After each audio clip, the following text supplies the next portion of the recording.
Cool Figure TV. Revolutionary salute. Revolutionary salute. Like, share, subscribe. Welcome to the House of Revolution. You know I'm your humble host, the Yao Mean of Revolution in the Boule. They selling out our people to AIPAC. Before we get into that, be sure to wipe your feet. That means hit the like button. Like, share, subscribe, support the platform, y'all. Now, y'all know revolution is a way of life, and revolution is for breakfast, lunch, and dinner. So I got some revolutionary dinner for y'all. Salute, family, salute. You know I appreciate the love. We got a lot to get into today. We are still in World War III, so don't y'all think that y'all out of that. But before we get into the World War III information, I got to fill y'all in because we haven't been paying attention to the unraveling of the Democrats. Oh, they still tying their hair out. We're going to look at all of the celebrities that sold us out, but we're going to start this off with looking at the Boule and how they are absolutely hand in hand with AIPAC. Salute, family. Roll up that good dinner, man. I got it right here. We finna get on it. Let's get into this information. This story is a must. Stop what you're doing because I'm about to ruin. This story right here. Shout out to Roger Meadows for sending this video to me because I have been trying to tell people for the longest time. I have a video on my channel where it's Cory Booker and it says exposed on the thumbnail.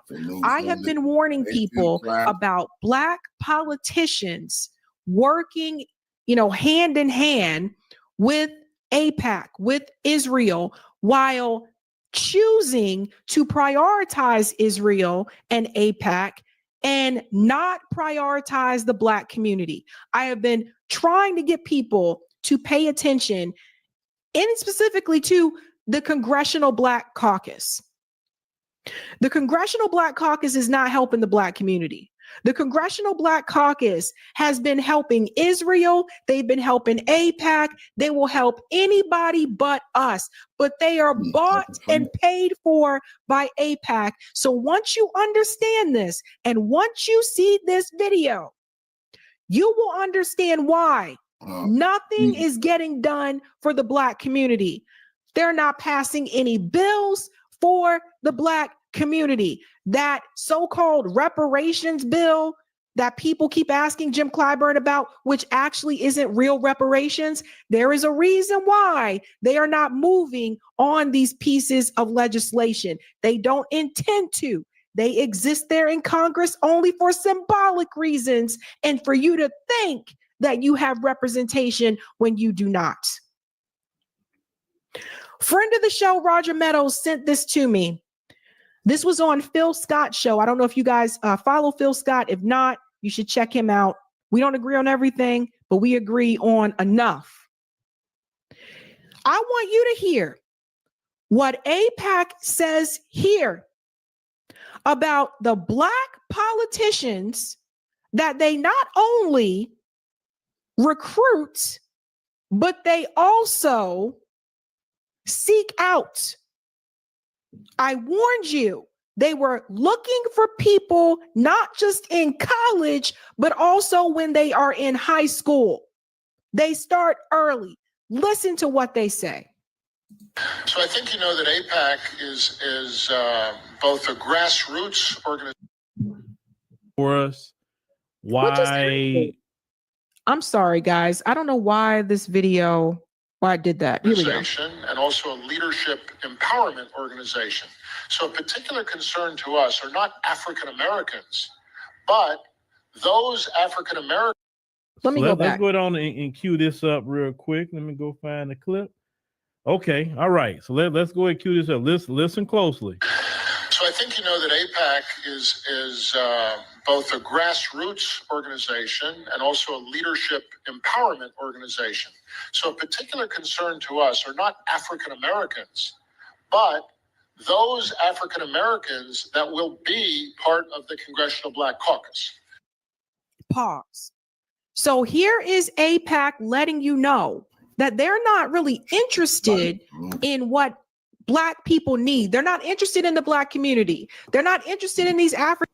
Revolutionary salute to our brother Andre. Andre Lanier for the donation to the war chest.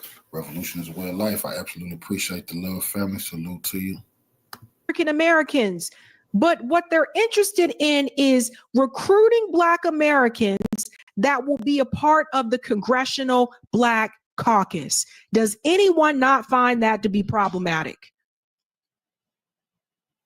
They're not thinking about your needs. They ain't thinking about no damn reparations. They're not thinking about what the Black community needs. They're just thinking about recruiting Black people to be a part of the Congressional Black Caucus. Let's continue. Those African Americans that will be governors, those African Americans that will be part of the cabinet of successive administrations. And we have been rather successful in identifying young, emerging political leaders, sometimes when they're in their teens, sometimes when they're on college campuses, sometimes when they're just getting into state politics, and sometimes when they first emerge as congressional candidates. AIPAC built a relationship with Barack Obama before he was a president, before he was a presidential candidate, before he was a U.S. Senator. We built a relationship with him before he was in the Illinois State House. Pause. Everybody pay attention to what they just said. They built a relationship with Barack Obama before he was even in the Illinois State House. These people were selected. They win a majority of their races. The candidates that have the backing and support of AIPAC are more likely to win. AIPAC has a video they've created. It's on social media where they're talking about, they're bragging about how they win most of their races. When I tell you these people were selected, they were selected. When I told you that they recruit, certain people recruited, they're recruited. You think they're there for you, they're not. They are purposely going out for, let's get the Black people. So Black American voters will come out and vote for them because they look like them, even though we're going to make sure they don't do anything for them. We got to put in. These people are puppets. That's Obama. That's Cory Booker. That's Hakeem Jeffries. That's all the congressional. All of these people, they're puppets. Jim Clyburn is a puppet. He has convinced people that all he needs to do for you is host a fish fry. That when it comes to legislation, he don't really got to push nothing for the Black community because that's not what he's there for anyway. He's not there to serve you. He's just there to make you think you have representation. He can say, I look like you. And as long as you think I look like you, and that's enough, I ain't really got to do nothing for you. Puppets. Now you know. What did I tell you about Barack Obama? Now you hear it from their mouth. He was chosen. He was selected. They got him before he was in the State House. Think about that. The relationship we built with Sarah Palin was before she was mayor. The groups that we are most excited about bringing to Israel for the first time would be the national, state, and local leaders of the College Republican National Committee and the College Democrats of America. And the fact that we bring them to Israel together, lock them in a bus, don't let them come down from the top of Masada until they understand the importance of working together, may be one of our only hedges against the breakdown of bipartisanship that we're witnessing today. Did you hear him say lock them in a bus? All right, ladies and gentlemen, I want you to hear the whole thing what the gentleman had to say from AIPAC. And I'm going to play this again, not the whole thing, but it's just a part that one part I'm also concerned about, or what we need to listen to. So let's go ahead and play it again and just listen very closely. I'm going to stop it at certain points. So I think you know that AIPAC is both a grassroots organization and also a leadership empowerment organization. So a particular concern to us are not African Americans. Okay.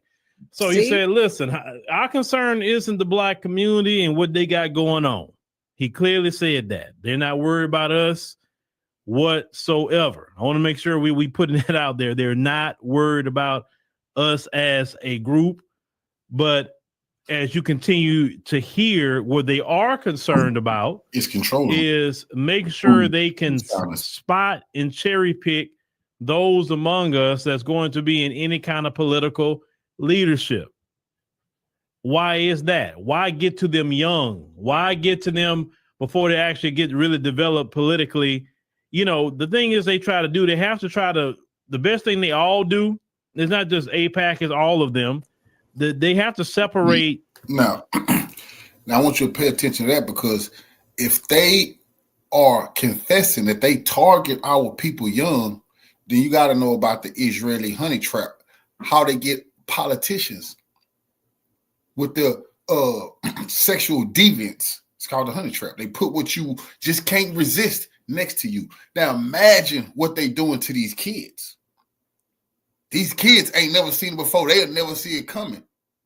So that's another thing. That's another reason they're able to control these teams. They say they're targeting teams. You think they're not going to get them in compromising positions? Come on, man. That's exactly what they done to that Boule Obama. We know about his male lovers. You think they didn't have them photos and them videos? Come on. You from your people. Yep.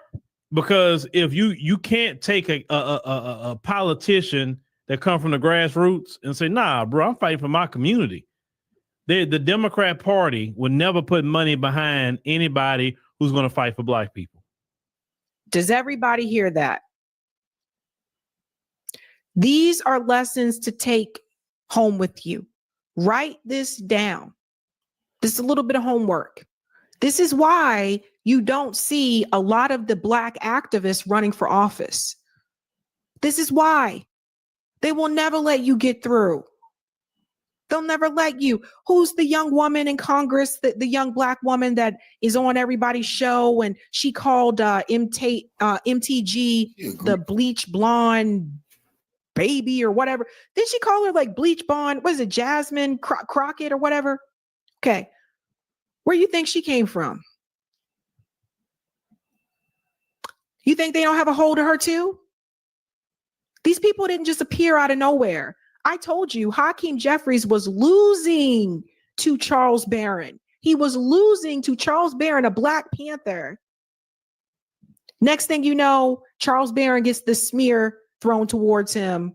Everybody, the same smear you saw with Jill Stein. David Duke endorses Charles Barron. So like I said before, David Duke is an op. Next thing you know, Hakeem Jeffries shoots through the polls. And that's how Hakeem Jeffries got the seat that he's sitting in right now. Hakeem Jeffries takes a lot of money from AIPAC. So again, he didn't get there on his own. Most of their candidates win. I want you to second guess all these people, all these candidates that are part of the Congressional Black Caucus. I want you to second guess all of them. And you can look up their funding on Open Secrets. The rule in politics for Black politicians, you can't punish white people and you can't help Black people. That is the two rules for Black politicians. Period. Definitely you can't help Black people. You better not even think about helping Black people. You can help immigrants, migrants that just came here yesterday.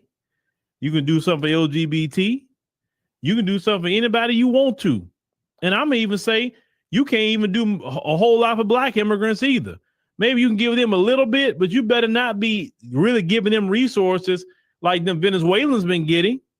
Look, if you really look at those shelters, look at who really getting all those resources. It's not the African immigrants or the Caribbean immigrants. It's the ones from Venezuela and El Salvador and all of them. Y'all really pay attention to that.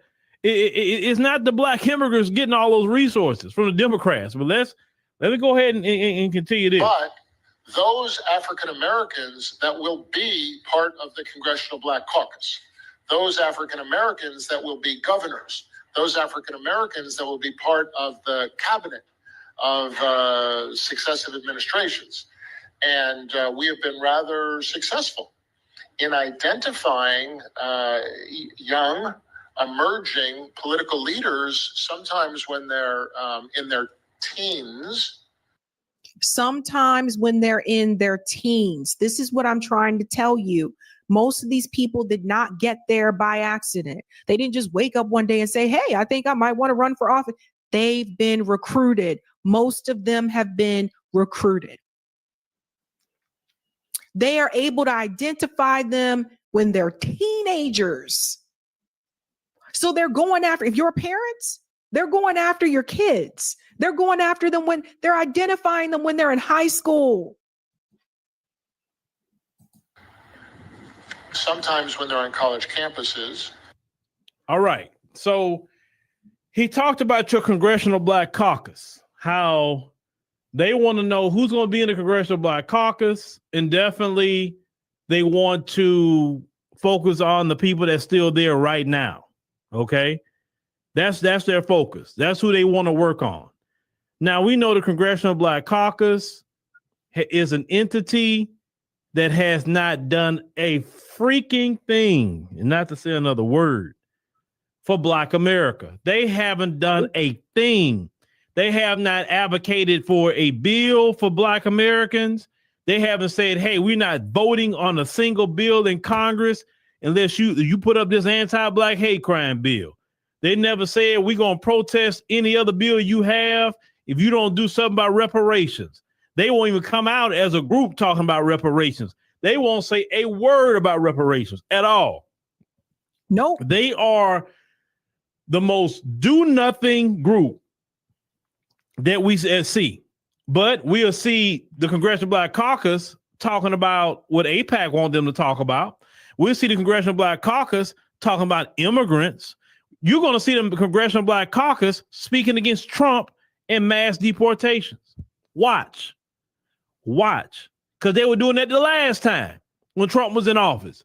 Oh, this wrong. He deporting all these people. Oh, it's wrong. But they don't say nothing about Black people. Prime example. Nope. Look at how Sonia Massey was killed. Where's the Congressional Black Caucus? Where were they at? Silent. Every time something happens to a Black person, they're quiet.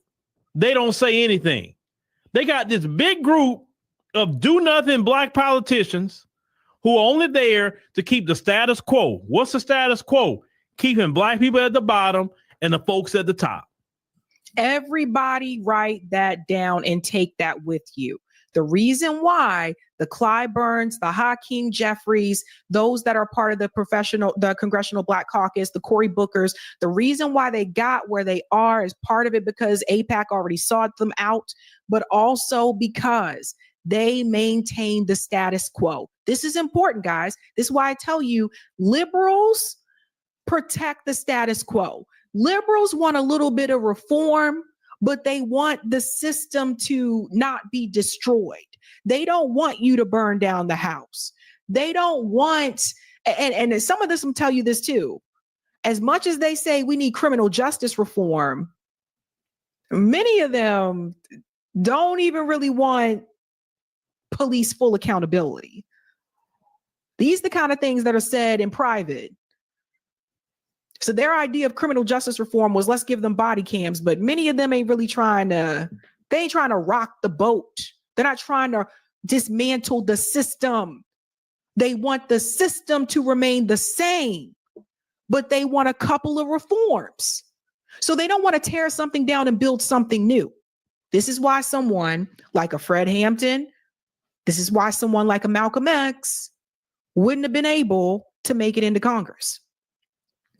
Because Fred Hampton told you this system weren't shit. And he made it very clear to you that the government was not going to take care of the people. Let's take care of ourselves. We're going to do this through mutual aid. We're going to build up our own communities. Malcolm X knew. And they were killed. Both of them were killed. So Jim Clyburn, Hakeem Jeffries, as much as they pretend that they care about what's happening to the Black community, at the end of the day, you have to understand they're a part of it all. That's why you rarely hear them speak up. Who are they? This is who they are. So you can see for yourself. Don't run and hide from Sabby. Show them your face. These are the members of the Congressional Black Caucus. We ain't got to go through everybody's name, but we're going to point out a few. And if you live in their district, you let me know what they did for you. Maxine Waters. Maxine Waters was on camera about a year or two ago telling people to go home. She told homeless people to go home when they showed up to get vouchers. James Clyburn, Mr. Fish Fry, who yelled at Black activists when they asked him about the reparations bill. Get out of my face. What you talking about? These are some of these people you probably don't even know. Bobby, I don't even know who the hell you are. But some of the ones that you do know, Barbara Lee, she can be good on some issues, but a lot of times in the end, she end up going with the status quo too. You know, she show up every now and then and take a stand and then sit right back down. That's Barbara Lee. We'll continue to go down the list. Look at all the people.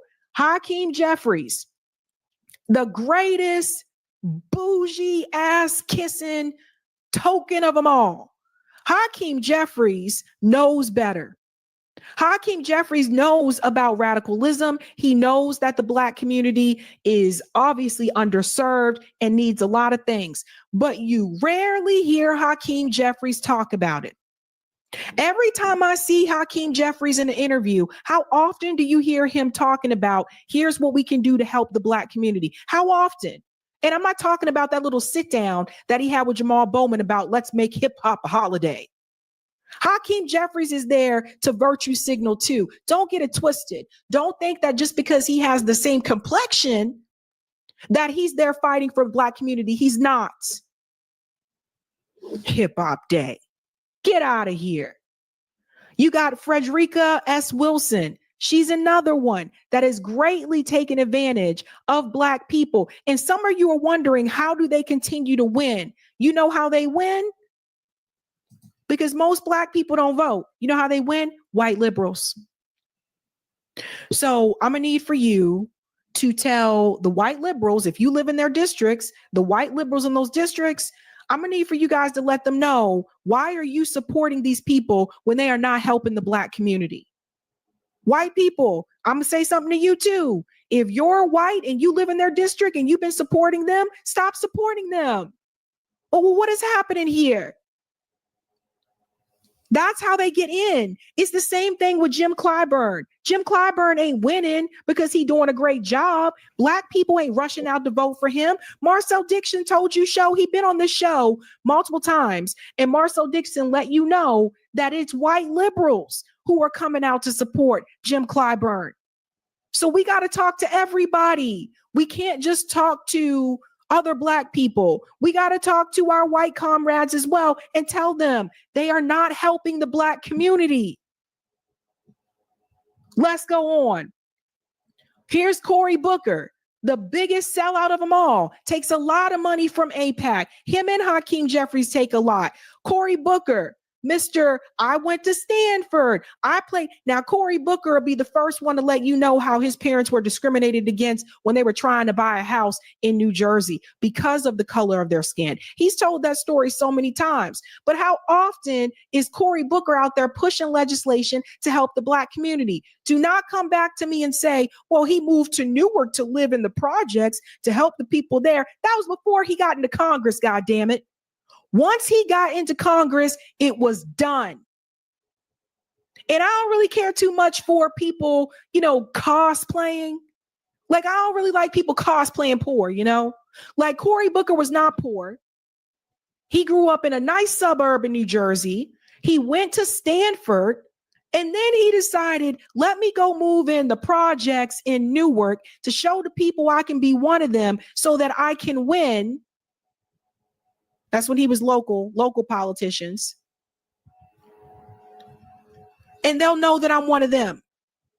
I don't like cosplay poor. I don't like it, okay? Stop it. Rich people, wealthy people, stop moving to poor neighborhoods and pretending that you're poor.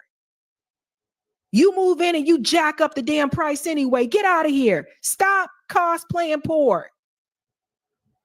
So there's that. Cory Booker. Who else we got here? Stacey Plaskett, Miss Friend with Jeffrey Epstein Plaskett.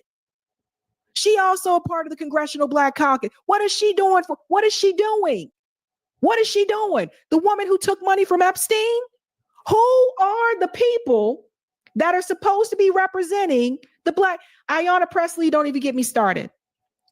Ayanna Pressley, you might be good on some issues sometime, but really, you know, I told you she was the one that was never anywhere near as left as the other Justice Democrats. You just like the Black Elizabeth Warren to me. And I can say that because I lived in her district. So it just is. I have just so many things to say. Ilhan Omar. A lot of the Somali community don't like Ilhan. So what this look, Jamal Bowman, Cori Bush used to do a lot for her community, but part of the reason she lost her re-election was because of AIPAC. The other part of the reason was the people in the community said they stopped seeing her come around. So I can't. Richie Torres, we don't know who you are. You claim to be progressive. You fight more for Israel than you do for the poor people in the Bronx in your district. You don't give a damn about those people. The Bronx is the poorest borough in New York City. And I'll never hear Richie Torres talking about the Bronx. Every time I see this man's face, he on TV talking about what we can do for Israel. So AIPAC bought these people. So if you wonder why they're not helping you, now you know. They are willing to do what they can. And Jamal Green puts this so well.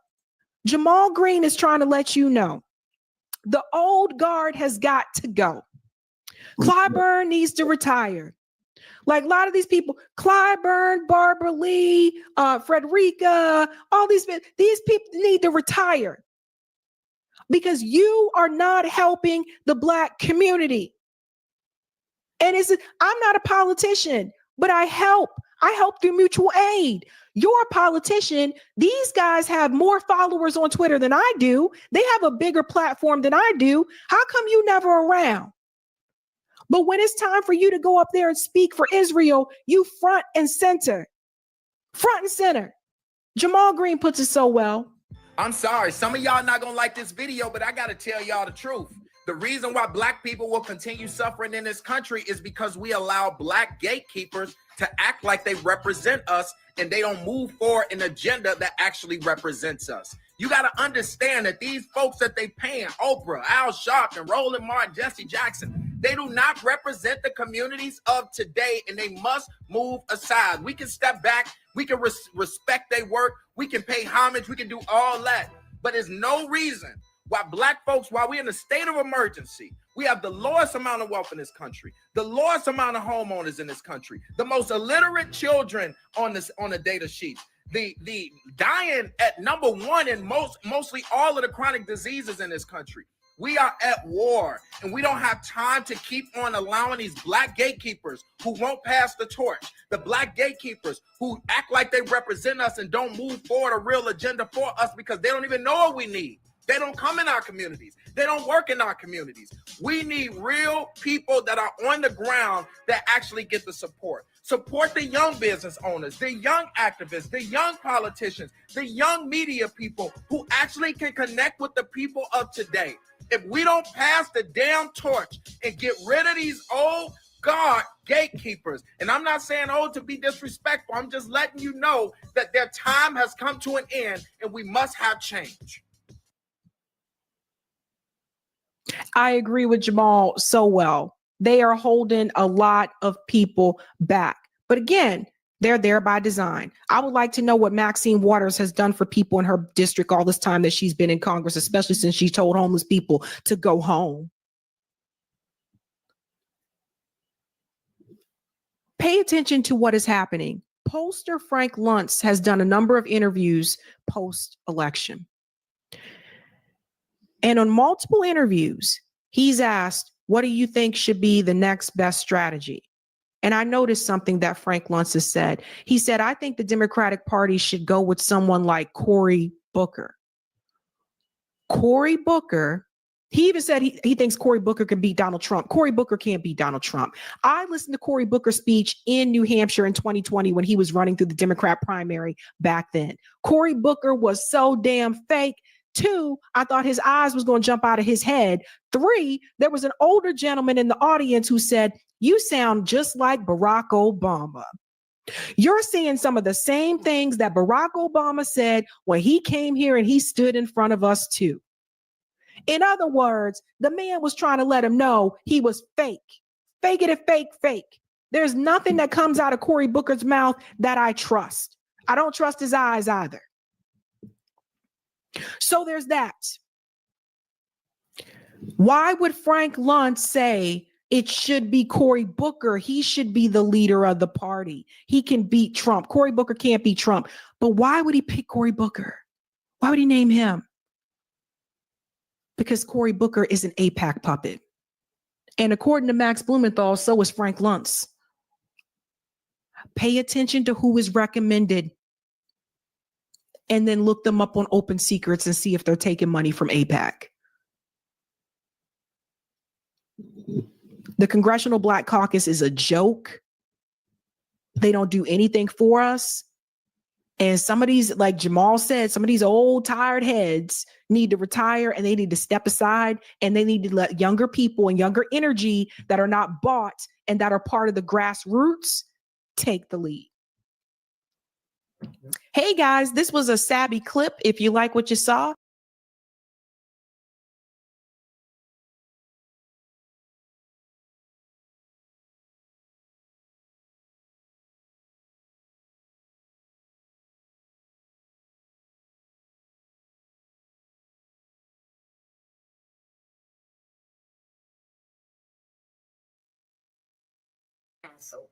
we need to cancel D.L. Hughley. We need to cancel Roland Martin. We need to cancel Steve Harvey. We need to cancel Plass. Everybody who tried to lead us into a burning building.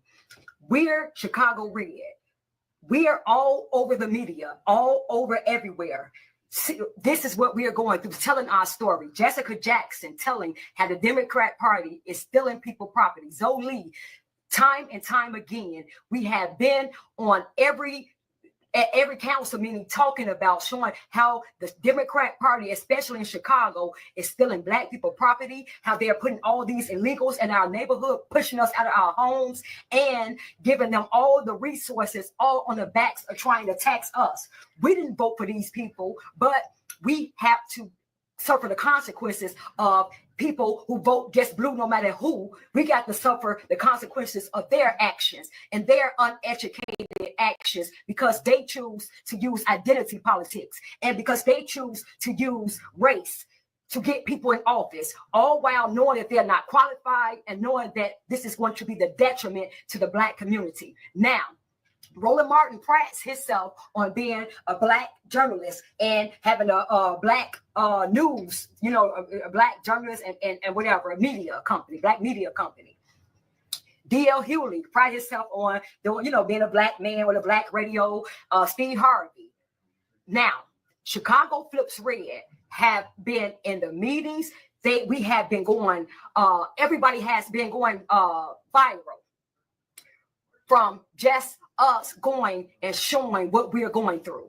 We have been going viral, and everybody from the YouTubers, YouTubers, the Fox News, all the news station, they're covering us. Ask me this.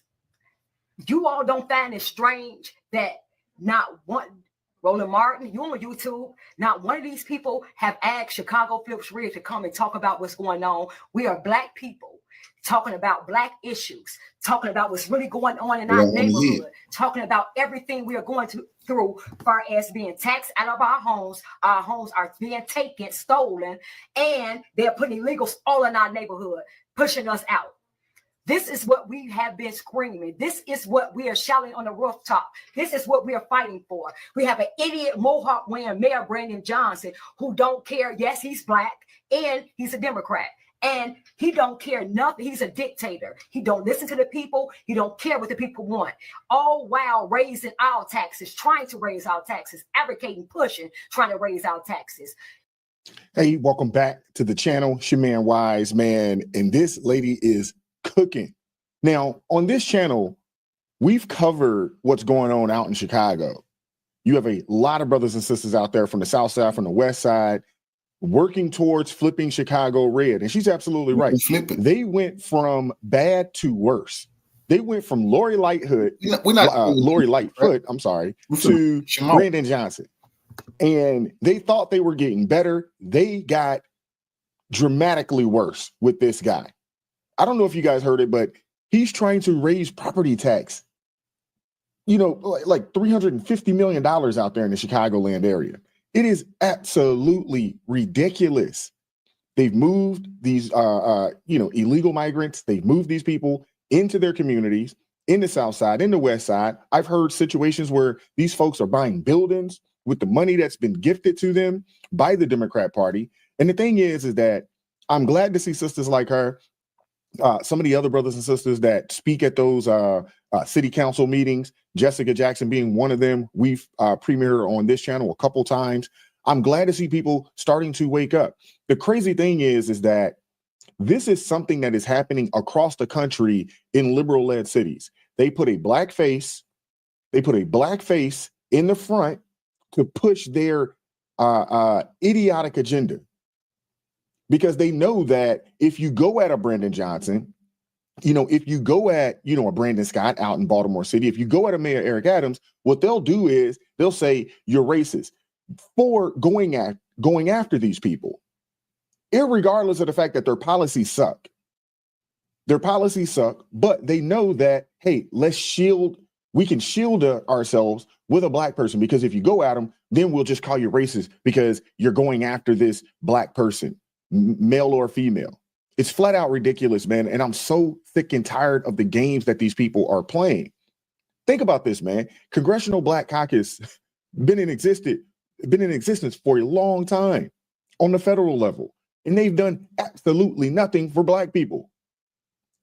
That in itself should tell you everything that you need to know. On the flip side of that, the Congressional Black Caucus will not take a black person that's not a Democrat. That in itself tells you everything that you need to know about these people. They're not pro-America. They're definitely not pro-Black America. What's the point of having a Congressional Black Caucus if they have zero intent on doing anything for the communities that they say that they support? It's the craziest thing ever. So I'm at a point now to where I've come to the conclusion that the Democrat Party is the exact same Democrat Party pre-slavery, pre-Emancipation Proclamation. They've just gotten so much more smarter. Hear me. They've learned, hey, we'll use identity politics. We'll use black faces in high places to put the foot on the necks of minorities in this country.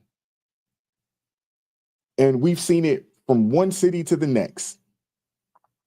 And they've used these people to push their, new world order or, globalism or globalist world agenda. And the thing is that if you say anything about them, you immediately become a racist because you disagree with their policy or you disagree with their agenda or their ideology. Flat out ridiculous, man. I'm gonna let this lady cook, man, because she is going off. Do you see any one of those people I just named? Have you heard any one of them say anything? Have you heard anyone of them cover it? Have they even asked to speak to us to see what's really going on in our neighborhood and see what's going on? It's a bunch of black faces complaining about different things.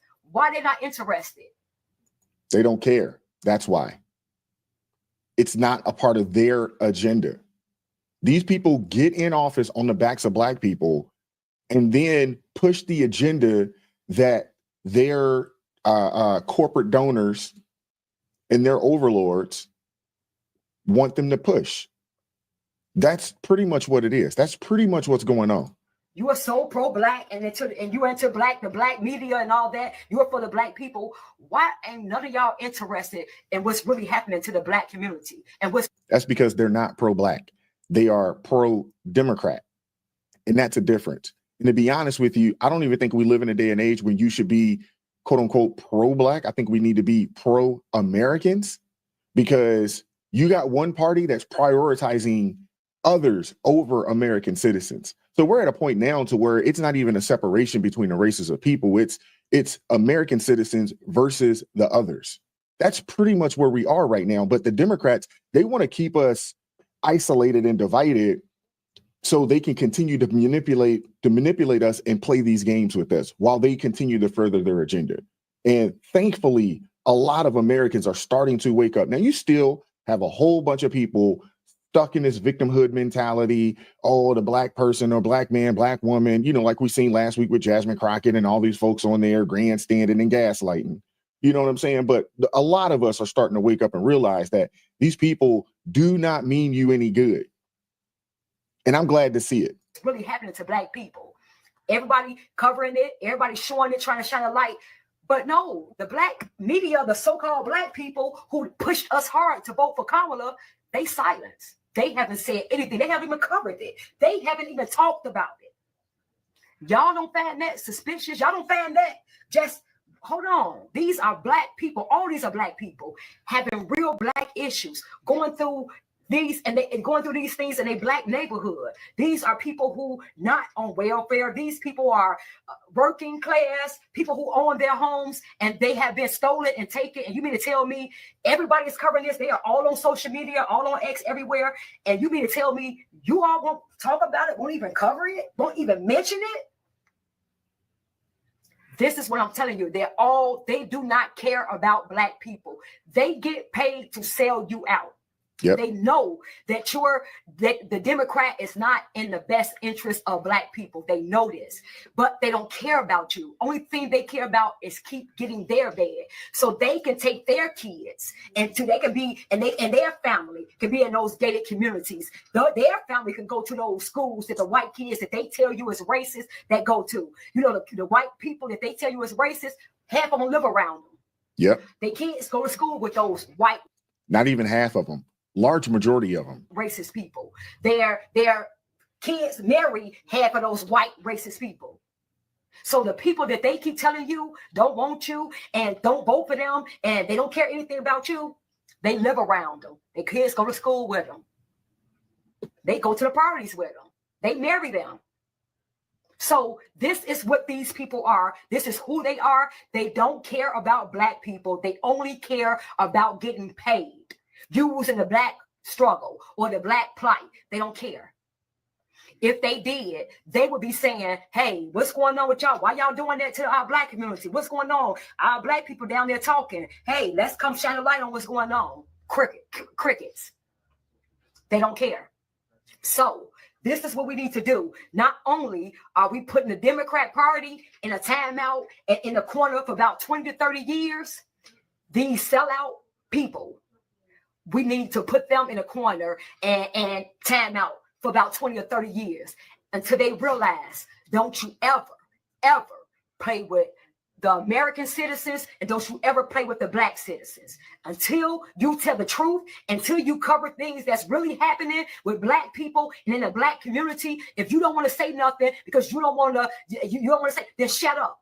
Don't try to get us to vote to vote our own demise. Stop doing that.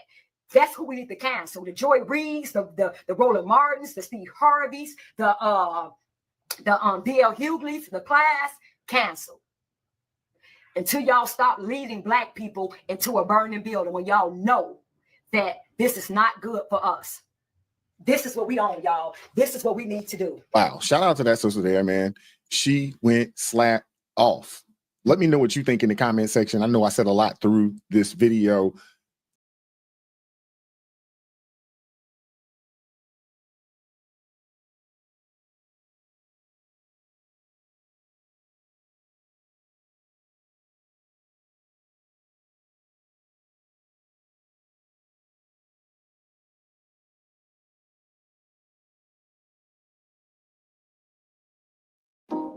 Because did y'all see this report that Vice President Kamala Harris paid Oprah Winfrey's production company nearly $2.5 million for her support during the campaign? Initial reports said the Harris campaign shelled out $1 million. However, two sources told the New York Times that Winfrey's production company was actually paid closer to the $2.5 million. That number pales in comparison to the estimated $1.5 billion that Harris and the Democrats spent in their failed campaign to win the White House. Why would that piss me off? Why? This is Oprah Winfrey we talk about. What the hell is your production company doing getting anything from the Harris campaign? This is the same Oprah Winfrey that has donated to Cory Booker's campaign in the past. Remember Senator Carol Moseley Braun? Oprah Winfrey donated to her campaign when she was running for the U.S. Senate. Remember when Barack Obama won the presidency in 2008? They said at the time reportedly that Oprah Winfrey's impact equated to more than 1 million votes in his favor over Hillary Rodham Clinton in a Democratic primary. So here you are, donating to Democrats all over the place, which, by the way, Oprah Winfrey has done for decades. You giving money. You giving money. Think about this. Remember Stacey Abrams in Georgia? According to reports, Oprah Winfrey gave her over $10 million. I've got the news right in front of me. Stephen A. really thinking he eating. Man, he is so phony. First, he's 100% right about Oprah. Oprah is definitely a big liar. Remember when reports first surfaced that Kamala gave Oprah $1 million for that interview? Oprah came moping down the street from somewhere out the blue looking crazy, talking about she didn't get any money. Then she had to come out and release a statement and say, well, her company got the money. You know, after Harpo Productions was clearly written on federal reports. She said something about they needed the money to put together the live stream. Now it's coming out that Oprah didn't just get that $1 million. There was another payment, and all that money Oprah received came up to about $2.5 million, which is obviously a bunch of baloney because it doesn't cost $2.5 million to put together cameras to interview somebody. It wouldn't even run you $1 million. And if Oprah, a billionaire, was endorsing a candidate, she should have been putting that interview together as a campaign contribution, you know, as a supporter. But no, Oprah was paid to endorse Kamala Harris. And she lied about it while going on platforms like TMZ and the Shade Room, getting a bunch of ding-dongs on her side, talking about their auntie Oprah is so rich, she didn't need no little $1 million. Well, explain why your auntie needed $2.5 million. She can't lie anymore. The proof is a federal filing. And Stephen A. is such a phony too. I'll explain in a minute, but let's let Stephen A. go off. The donations highlighting the things that she has done for candidates she has supported. What's the theme here, ladies and gentlemen? Oprah is usually doling out money. But now your production company is getting a piece, which is pennies to Oprah Winfrey. And she issues the statement talking about it wasn't to her, it was to her production team. And oh, by the way, they had to be paid. End of story. That is not the end of the story. That is not the end of the story. The fact of the matter is, your production company took when you have a history spanning decades of giving, not taking. Is it possible that you were taken because you had to be sold on supporting Kamala Harris? Exactly, because if you go back and look at the video and other interactions between Kamala and Oprah, you can tell Oprah was side-eyeing Kamala. Nah, Oprah wasn't really feeling her. The energy she gave Kamala Harris was way different from the energy she gave Barack Obama. See, Oprah really liked the Obamas. Her support and love for him and his wife, Michelle Obama, was genuine. Even her support for Stacey Abrams was genuine. Nobody made Oprah support Stacey. She really liked her. But Kamala the cosplaying chameleon, it was something different there. Oprah knew this lady was full of it. She knew she was cosplaying. However, she still tried to sell her to us as if this chameleon was 100% authentic. That the level of fervor that you had for all of those other candidates that you contributed to in the past far eclipsed the level of support that you really felt towards her? Why would I bring that up? Play that sound for me again with what Oprah Winfrey said the day before the election. on the campaign trail for Kamala Harris? Could you play that sound for me again, please, to refresh everybody's memory? Play it again. If we don't show up tomorrow, it is entirely possible that we will not have the opportunity to ever cast a ballot again. And let me be very clear. If you do not make sure that the people in your life can get to the polls, that is a mistake. Deciding not to decide, that is most definitely a vote to let other people control your future. See that? You see it? Yes, she was trying to get people to go out to the polls, but we know who she wanted us to go to the polls to support. That was a scare tactic. Yeah, it was a scare tactic. That's all they ever have. Every time they want Black people to vote, they make up some sort of Freddy Krueger or Jason or something to scare us into behaving in a particular manner that only benefits them. We never get anything out of it. Every other group can get their own agenda passed, but Democrats bring us nothing but Beyonce music or Meg the Stallion and Glorilla. And if it's not dancing and entertainment, it's catfish nuggets and collard greens. That's it. Yeah, every election cycle, they find a boogeyman. But Black people should be booing these people off the stage at this point. The next time they come to us with these ridiculous scare tactics, boo them off the stage. Taraji P. Henson, all at the BET Awards with that mess. Oprah Winfrey telling us we won't be able to vote again. Knowing good and well they'll be running the same play in 2 years or 4 years from now. Really forever. While all these untrustworthy celebrities and media talking heads, they keep stumping for these liars. These people are con men and con women, getting paid just to con Black people. Let's call it what it is. It was a scare tactic. We're suddenly going to be deprived of our right to vote if Donald Trump gets into office instead of this candidate. No problem.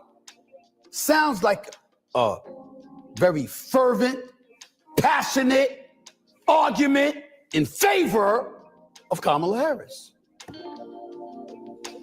Then what the hell you need $2.5 million for your production company when you're worth billions?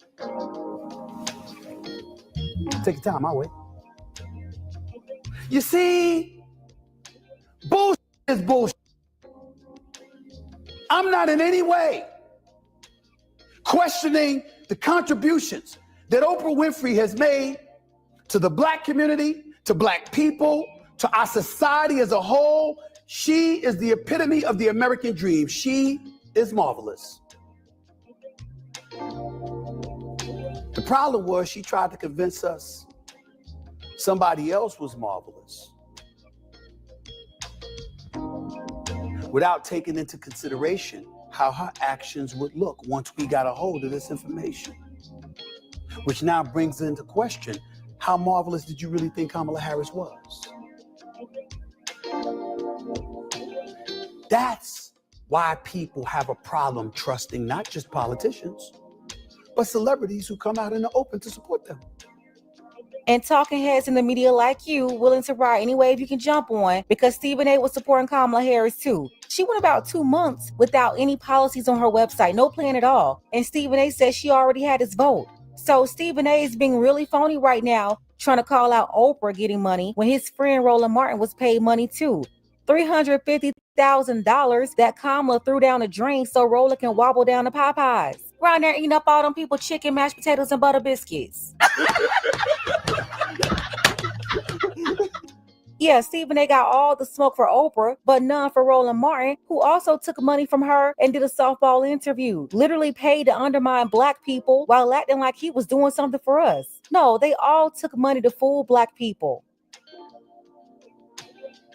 Had you're Oprah, you're worth billions. It's a horrible look for you to take a penny for you or your production company if you really supported her. He's right about that. Oprah, this is not only a bad look, but once again, you proved why you can't be trusted. Oprah is a liar, and she's been selling Black people out for fame and fortune. They're all sellouts. Al Sharpton is a sellout. Ben Crump is a sellout. Pastor Jamal Bryant is a sellout. Steve Harvey is a sellout. D.L. Hughley is a sellout. Ricky Smiley is a sellout. Roland Martin is a sellout. Taraji P. Henson is a sellout. Every member of the Black Caucus are verified sellouts. We're talking about the biggest caucus in Congress that use blackness and identity politics to get in office. But when they get there, they fight for everybody and every agenda except for Black people. Which one? All of them. From Jasmine Crockett, Frederica Wilson, to Cory Booker. All of them. And Stephen A., you're a sellout too, because you also try to get us to support that Indian lady blindly. No interviews the first 40 days. No policies for almost 60 days. And remember, you was up here talking about supporting a sister when you knew that lady was cosplaying as a Black woman. So yeah, you was a part of it too. Y'all made this city girl president rich. Now she laid back laughing on the island with her real friends, and none of them look like you. Laughing about how she fooled y'all, how she finessed y'all into fighting for her and getting a bunch of money in her pocket and her husband's bank account. Because how could I not? Let's go ahead and get the conversation started. Tell me what you think about this below.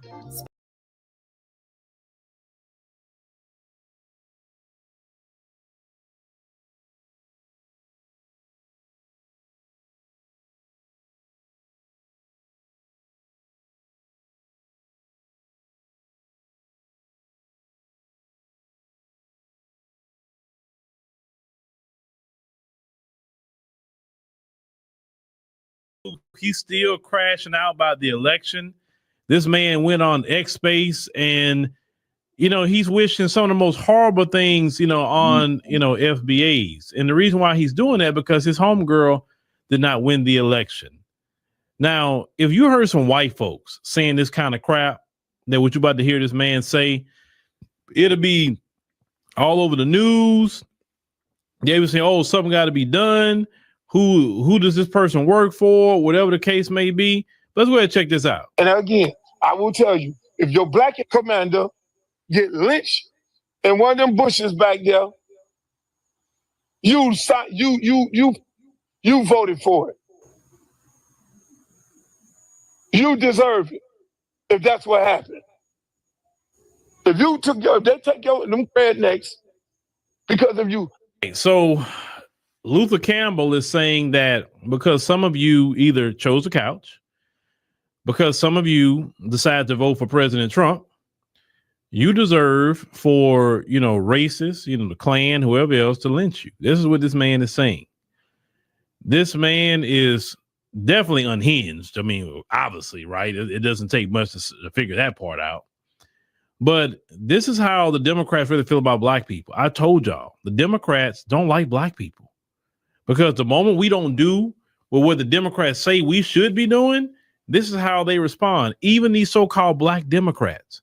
This is their response, ladies and gentlemen, which is extremely sick. You know how many FBAs died that way?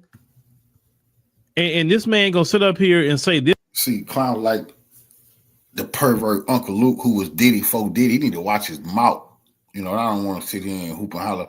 But they all on one accord. We've been hearing that a lot. If somebody get lynched, who the fuck calling you, Luke? Or calling on the Democrats? I'm talking. When have I anybody ever seen Luke stand on the front line when something happened across this country? Never. You see, this old bastard still got to earn that Democratic money he been making. He wishing us ill. You see? Oh, Uncle Luke get a pizza delivered to his motherfucking house too that he never ordered. He need to stop playing games, man. We ain't taking no disrespect from none of these clowns. That's his business. I don't fuck about none of them hip hop stories about what he was doing to them phonies in the hip hop industry. See, we way more dangerous, revolutionaries. We way more dangerous than any of them niggas wishing us ill. Man, please. This is what should happen. Just like those people should say, oh, well, if Trump get elected, y'all, we going back into slavery. They had one of my little girl's teachers that actually made that statement. And I told her Trump not gonna put nobody back in no doggone slavery. And I just explained to her, about the 13th Amendment and different things like that. So recently today, when I picked my little girl up, I asked her, hey, what's the teacher name that told you about, if Trump get elected, he gonna put us back in slavery? She told me the teacher's name. And I said, has he talked about anything about Trump putting anybody back in slavery since the election? He said, no, he ain't mentioned nothing about the election ever since. He said, but before the election, he was talking about, Kamala and all that stuff. But no, he ain't mentioned anything. It's quite funny that no mention of slavery. But Luke is up here hoping that, you know, white supremacists put you up on a tree as a black person because either you voted for Trump. Luke better hope them women don't start filing those lawsuits, class action lawsuits against his perverted ass. Me, so horny. Oh, we know what you would do, Uncle date rape. Luke need to watch his mouth, wishing ill on us. He better. I see indictments in that clown future for sexual assault. Nothing gangster. No, nothing gangster. Make P. Diddy blush what Luke was doing to them unsuspecting women. And remember, to be a Luke dancer, oh, you had to be filthy. You know? Or you set it out, or you voted for Cornel West or Jill Stein or, you know, Robert Kennedy. You voted for whoever you want to vote for outside of Vice President Kamala Harris. These Democrat shields, I'm going to tell you why they're crashing out so hard. Y'all don't realize, you know, how bad this woman lost, okay? They now say she had $1.5 billion. And she was giving money to, of course, most of the white folks, but she gave money to people like Luke, too. You know, we got to find out exactly what's his company name so we can figure out how much he was giving. But we know he was giving money. We just, you know, I would say alleged for right now to look at the FEC filings to see if I can find his name or his company name on there. Up to the but a lot of these people were giving money. They wasn't crashing out for nothing, ladies and gentlemen. They're not crashing out for nothing. We be looking for them. And they know with this restructure of the Democrat Party has to happen, they're not going to be included. Because why would the Democrat Party say, okay, we need to go give money to the same people that we lost with? No, they're all worried about their checks, and they're not going to get checks from the Democrat Party no more. And they know the Democrats, when they restructure everything, if they'll give somebody some money, they will have to be somebody that actually has some sort of influence, somebody that actually has an audience that listens to them, not these rappers and anything like that, paying the Cardi B's and paying all these people like that. It doesn't move the needle. It don't whatsoever. See, people like Luke always tell you that if you really want to find out how a person feels, just make them mad. You don't know a person until you make them upset. I've said that for a long time. And with a situation with Luther Campbell being upset and angry because we didn't vote for his homegirl because I guess he was promising more money. And, you know, I would have got my money. It would have been for you pesky kids, you know, acting like that, right? And it's just a sick thing to hear that. Listen, I've been around people who has been called, you know, sellouts and anything else. No, I need to write the Justice Department. Where is who getting in there? Because Luke, you know what? I think Luke is trying to beat them indictments that's coming. I think he did get because it's Trump from Florida too. I don't think Trump gonna like what you tried to do, Luke. The last thing you need to worry about is the Ku Klux Klan. You talking about them racist jurors you're gonna be looking at and the judge, boy. Because I believe, I'm telling you, man, how you knew? How I knew what? The women finna be following on Luke? They talking about hip hop, boy. And they talking about they been date raped. Do you know who Luke is? Come on now, let's stop. And, you know, I haven't heard Jesse Lee Peterson say something like this. That's why he's doing I haven't heard Larry Elder. Luke is doing it for the Democrats. They promised him they were going to eat them indictments, you know, and he was going to be all right. Well, you're not. They lost. Or say something like this, right? I haven't heard any of those people talk like that. But he's supposed to be for the people and the black community, and this is what he hopes happen to a black person. That man's a human trafficker. This is beyond sick. This is beyond wrong. And people need to start calling them out on this. You know what I'm saying? Because this is not nothing that we should normalize or say this is okay to be saying this just because you're mad that your candidate lost the election. It happens. Just like your favorite sports team could lose too. Would you want something to happen to the other team? But you got silly people like that in society, unfortunately, even with sports. But no, Luke needs to be, you know, dragged for this, to say some crap like this. He needs to be dragged. Because he next. Because if you go say this about any other group, it'd be hell to pay. That's why y'all lost the election, Luke. Y'all lost the election because of comments like that. We're not letting Luke get away with that. Not here at Cofield TV. Uncle Luke, we got plenty of time on our hands, nigga. We're going to dig up your whole history. We're going to find out how did you get in the industry? How horny was you, me so horny? What all was you making those girls do to become Luke dancers? It's a news station, and I want to know, Luke. Didn't you say? Didn't you, Luke? When you just arguing that all these females who doing all this sexual twerking and being nasty, they need to thank you. You the godfather of that. Didn't you say having our young girls be disgusting and so sexualized on camera? Didn't you say you the godfather of these young black girls being sexualized on camera, Luke? Okay, we're going to remember that. We got a lot of digging to do. That's why. You think insulting black Americans is going to get people to vote for you? Like, what kind of crap? You ever heard that statement? You catch more flies with what? Honey. Than you do with what? Poop. And y'all give so much poop to the black community, and the black community is tired. And they say, look, I'm voting my own interest, and I'm looking at the economy too. I'm not voting for joy and vibes. I can't pay a light bill with joy and vibes. And that's really what it is. So this guy really needs some mental health help to go say something like that. And the interesting part is, I'm going to say again when I covered him last time, what if these same, racists you're talking about, what if they go get you? And if they go get you, then like, what, we supposed to say something about it? Because I can tell you right now, if they was to do the same thing to you, I'm like, well, he wished that on other black people, so he got what he deserved. That's what I would say, because that's horrible to go wish that on somebody. Where how people have died in this country. Now they say you got a Caribbean background, so and I don't want to say all Caribbean people will talk that way, so I'm not going to say that. But what I'm saying is this particular person with a Caribbean background, it's just amazing. It's just amazing how he's talking, like he would be immune, and then folks want to get at him. But yeah, man, that's why nobody respect you, Luther Campbell. Nobody respect you. You just, bro, you a has-been.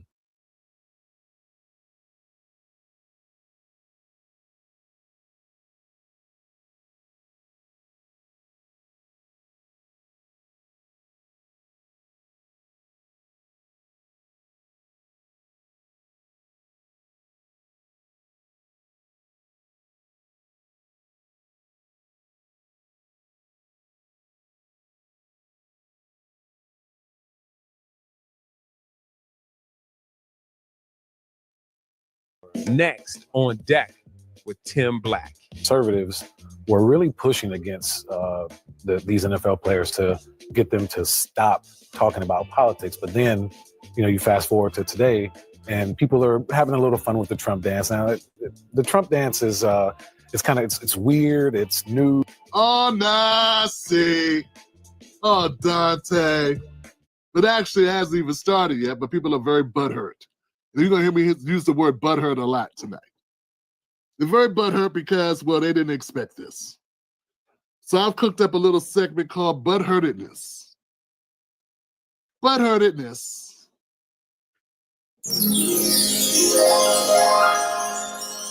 The butthurtedness of the Democratic Party. Democratic Party butthurtedness. It's a real thing, Johnson. Listen to this CNN clip where we start the segment. Scott Jennings. Well, I said on this network at the Republican National Convention that the Republican Party was now the fun party. And lo and behold, I was right. And apparently many pro athletes agree, from the Raiders' Brock Bowers to the Lions' Adarius Smith to the Titans' Calvin Ridley to UFC fighter John Jones to soccer's Christian Pulisic just moments ago. Athletes are doing the Trump dance to celebrate their scores and wins. And why shouldn't they? Trump is back. America is back. And once again, we don't need to stand. It's cool to be a Republican. Chuck, Julie, we need to stand Chuck, up. Julie, I invite you to get in on it. It is true. We're back, baby. We're back, baby. It is true that you guys have sex parties that we cannot compete with. You definitely are the much more I can hear the fun jealousy party. in your voice. Oh, yeah. I want to go to those Matt Gaetz sex parties. You're so right. Yeah, listen to her. Listen to her throw salt on it.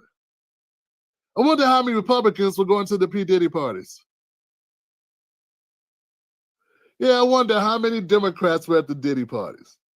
See how they do? They're just butthurt. Her whole demeanor is butthurtedness. Someone's having fun and it's not me. I must ruin it. The party of telling women not to sleep with their husbands because, Trump. There are too many 304s for that to ever happen. But to even float that idea proves my point that the Democrats are not fun at all. The Democrats are butthurts. Now, to be fair, Scott, I don't think Republicans are cool, man. Nah, I'm not saying Republicans are cool. I wouldn't say that. I don't think that's the case. I mean, I like your commentary, but you know, you're a howdy doody looking motherfucker. You know what I'm saying? I'm just saying, you know what I'm saying? Like, you know what I'm saying? You obviously know what I mean when I say that. Yeah, I'm sure you know exactly what I mean, bro. But I will say you're winning. And winning is cool. So in that way, if you look at it from winning or getting money, you know, that's what makes it cool, man. Who's ever up is coolest. It don't mean you're cool. You know what I'm saying? Like, It was pretty fun, right? These athletes. Do you feel like athletes? see, this all happened because Donald Trump has a dance, and this dance is sort of sweeping everywhere, and everyone's loving it who's participating. And as you watch it, even if you are of the butthurtedness Democratic Party, you still gotta feel the vibe, man, because people are enjoying themselves, man. I had to put this weird music under it because I couldn't play YMCA. Because then I'd be butthurt, because then they would demonetize my show. But you get the idea. There are people of all kinds, football people dancing. Everyone's enjoying this time, except the Democrats. The Democrats are not having a good time. They're sulking right now. They're coming up with new pronouns to call themselves. New ways to be upset, new ways to counsel you, new mistakes you can make with the new vernacular, new ways to be canceled. Maybe take this Japanese guy, I don't know where he is, Chinese bridegroom, enters the ceremony with Trump dance. It's international, man. This ain't about hate. He doesn't even live in America. It's just happy times. Get it? That's the problem with the Democrats, man. They don't want you to be happy. They don't want you to enjoy yourself. And that's the type of attitude that makes you very uncool. And what you don't understand is it's going to be hard to win elections. It's going to be hard to come back from this ass whooping that you just received if you hold on to resentment. Now, I know it's early, but you're going to have to venture out there and accept where you are and accept that this is just what happens. You would think that's like Democrat butthurtedness. That's what it is. They're struggling to deal with reality, man. It's a difficult time for them. They all need therapy. Maybe y'all can get a group therapy discount for all Democrat voters. Maybe they could all go to a website. Maybe Biden could do this on his way out. All Democrats can go to a website, log in with their voter ID or something. That's right, you can't have ID because that's racist. I don't know how you prove it. Maybe you just put your butt cheeks up on the screen and scan see if your butt is red, then you know your butt hurt. You're part of the Democratic butthurt machine.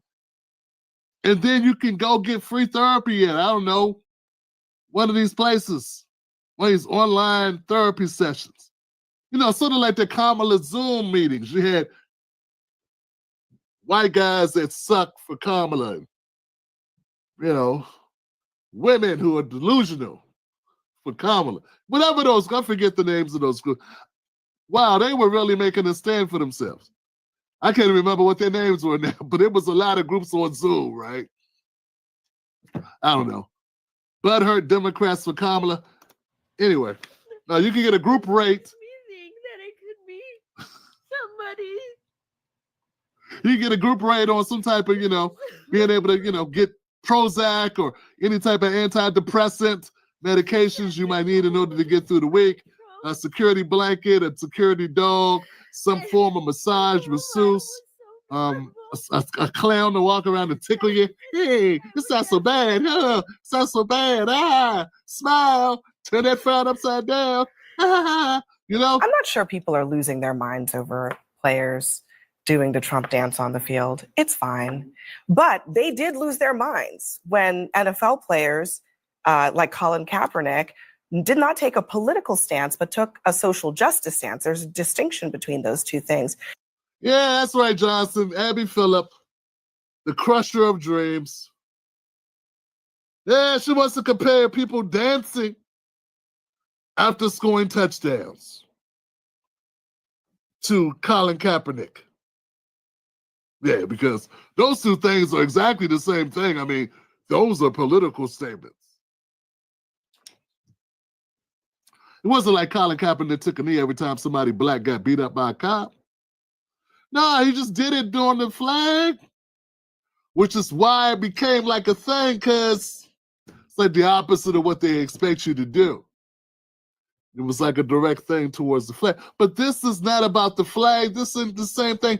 This is just a dance. Like, and look, if somebody did this dance just to do it after touchdowns, if it wasn't an election, you wouldn't even think about it. You'd be like, it's just a new little dance they do to spike the ball, to celebrate their touchdown. But now, because now you think it's political, because it is, but because you lost, you're butthurt about it. All I'm trying to say is that this is not going to win you any awards. But let her go ahead and dig further and also have this famous football player assist in looking like a Darren.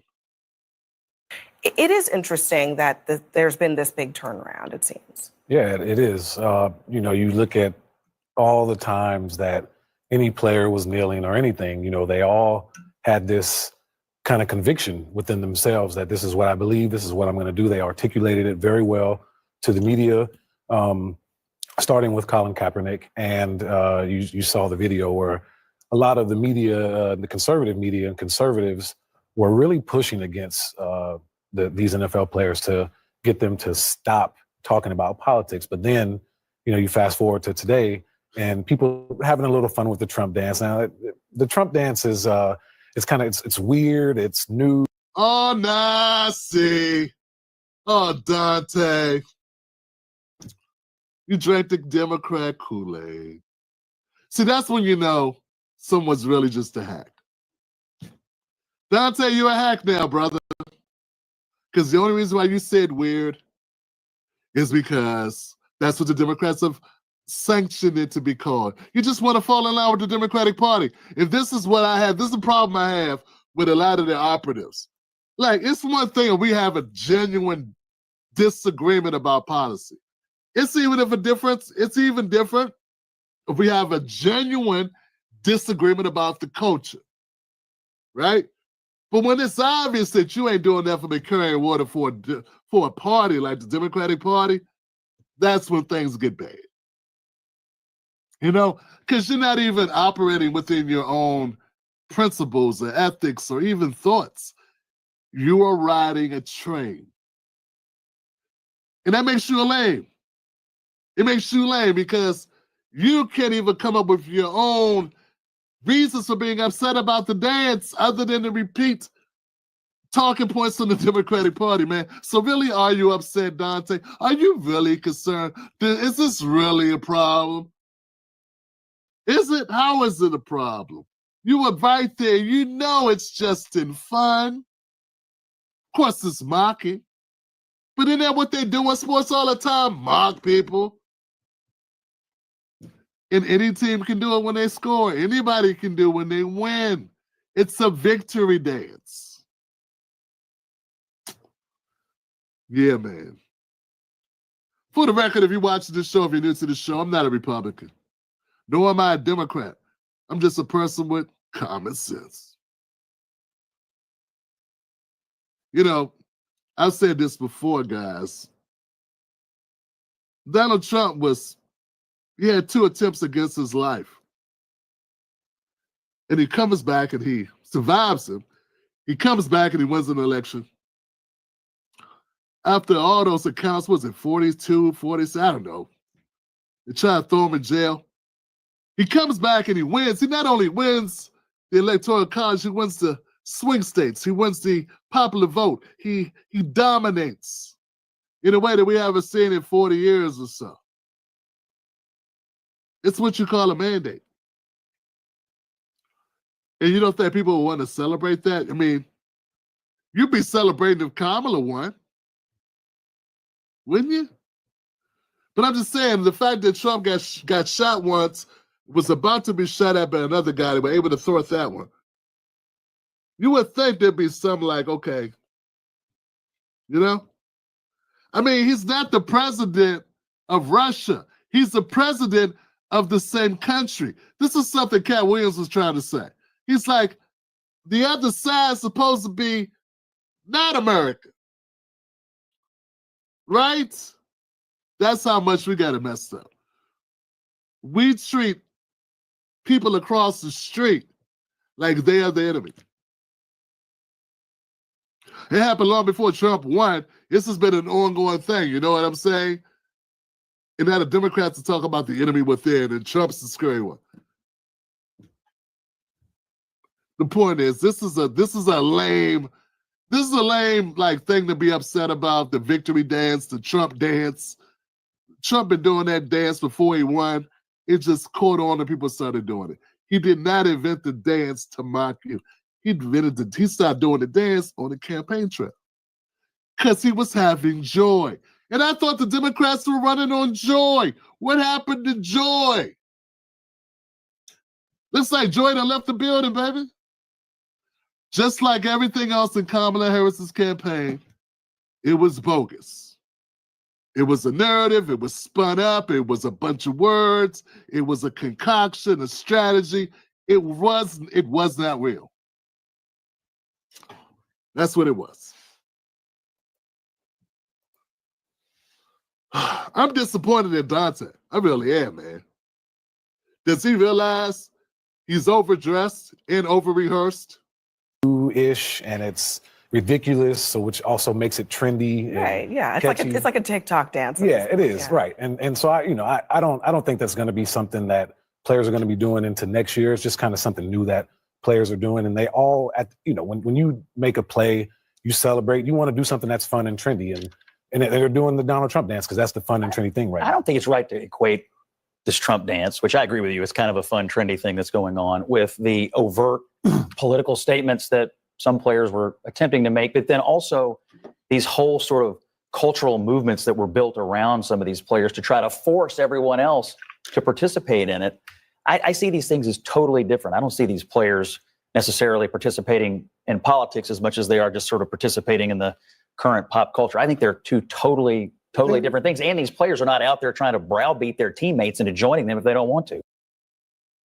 Yeah, gotta get over it, Johnson. It's not the same thing. I agree with Scott. It's not the same thing. And yeah, like no one's like, there shouldn't be people like at each other's throats about this damn dance. Like, you know what I'm saying? I mean, there's some people that don't rap too tight. They're under the delusion that this means the country's ending. No, we survived Joe Biden for 4 years. He obviously was not running the country those 4 years. It's amazing how the Democrats are not concerned about who was actually running the country. They ran us into the hole, inflation-wise and immigration-wise and so many other wise. But no one cares. It's not even a question. It's like not even a consideration. And so we're moving forward. We're looking at Trump, and now they're coming up with all these concerns and apprehensions. Literally, you had a president that was incapable and is still incapable. And it looks like he's trying to careen us into World War III on his way out the door. Not exactly the clemency grants that I was expecting for him to use his executive orders for. Instead, what he's doing is pushing us towards annihilation with Russia. That's what it feels like. Maybe he wants to really go out with a bang. Or a fizzle.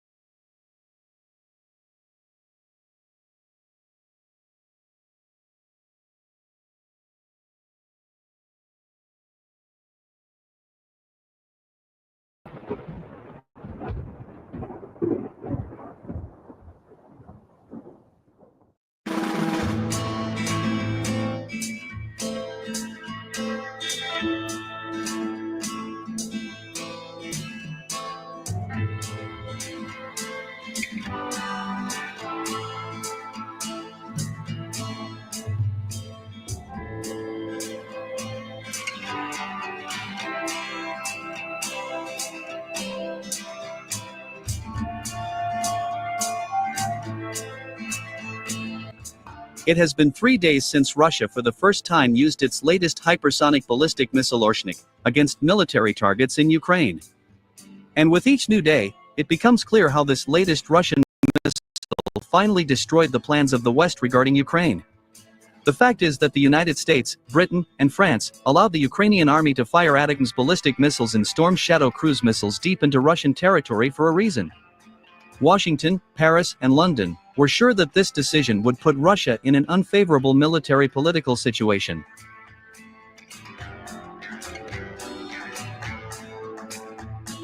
The fact is that the West was confident that Russia was very weak in terms of having intermediate and shorter range missiles in its arsenal. Indeed, on December 8, 1987, after Gorbachev signed the treaty between the USSR and the United States on the elimination of stocks of intermediate-range and shorter-range land-based missiles, Moscow lost its strategic advantage over the West. In this regard, Western countries were sure that Russia's only trump card was nuclear weapons, which Moscow would never use, fearing a retaliatory strike.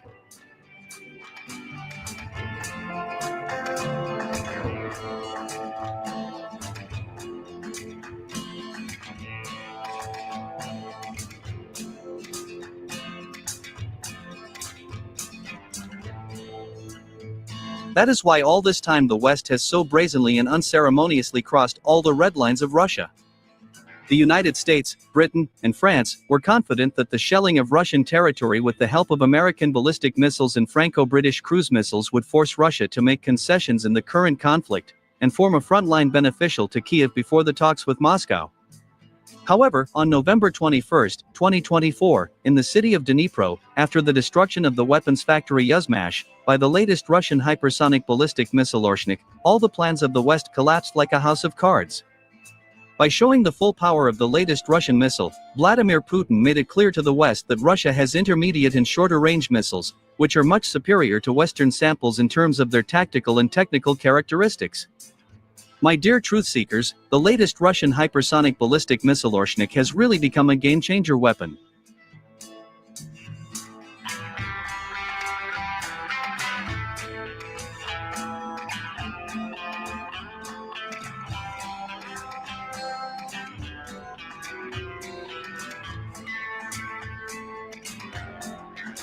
At the moment, judging by the incoming information from NATO countries, it becomes clear that the West has begun to gradually change its rhetoric towards Russia. In particular, insiders in Washington declared that after Russia used its latest hypersonic ballistic missile Orshnik, the Trump administration decided not to play with fire, and agreed to all of Putin's terms regarding Ukraine. This information was also confirmed by the authoritative British newspaper, The Guardian. In particular, this British newspaper, citing its own sources in the White House, said that Trump is seriously considering accepting Moscow's terms, which Vladimir Putin announced in June this year. At the same time, the British newspaper stressed that Trump would agree to give Ukraine to Russia only on condition that Moscow break its alliance with China.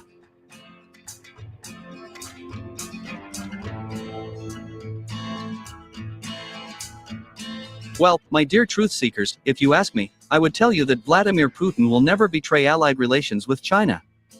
Moreover, I am absolutely sure that the United States will agree to all of Moscow's conditions in any case, especially given the fact that after the appearance of the latest hypersonic ballistic missile Orshnik in Russia's arsenal, Washington finally realized that the United States does not have a single chance against Russia in the event of a nuclear conflict.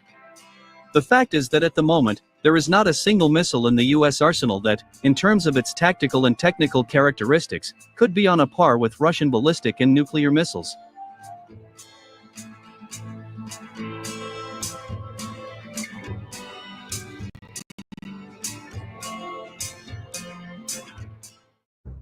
The situation around Ukraine has prompted many journalists, experts, and top-ranking US officers to start discussing a possible nuclear conflict between Moscow and Washington.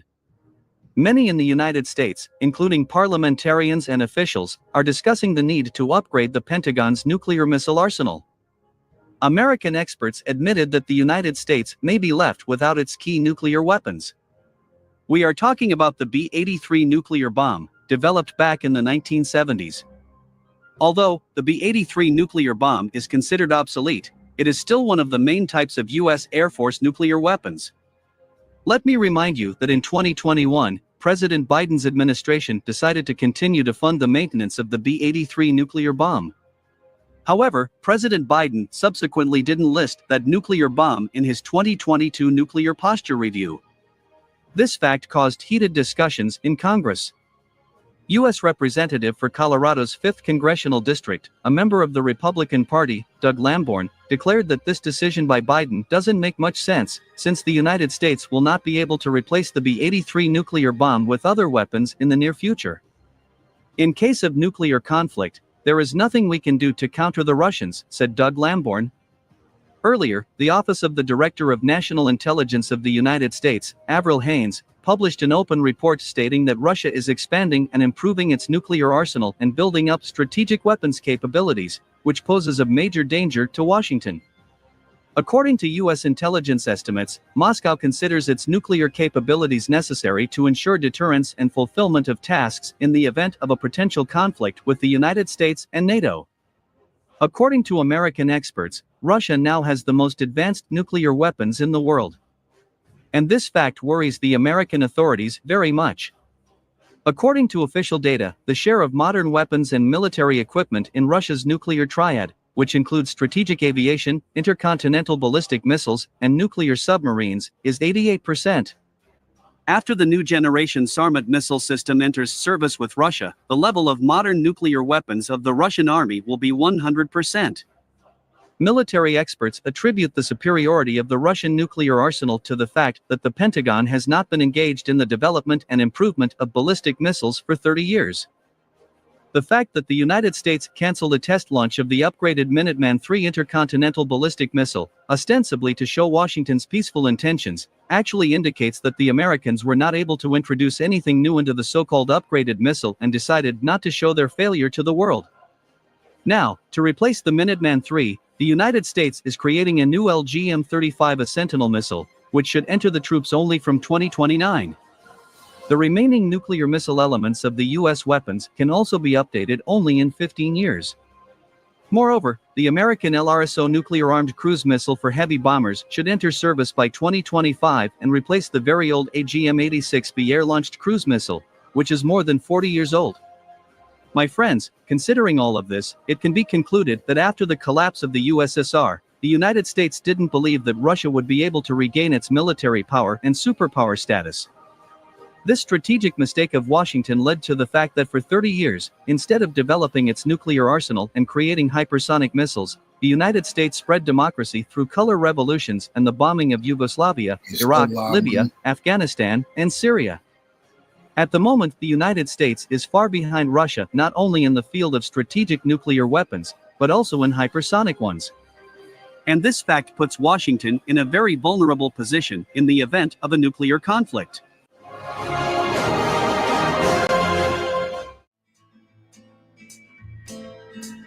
Thus, as you can see, the West, led by the United States, once again made a strategic mistake in believing that after 1991, Russia would never be able to regain its superpower status.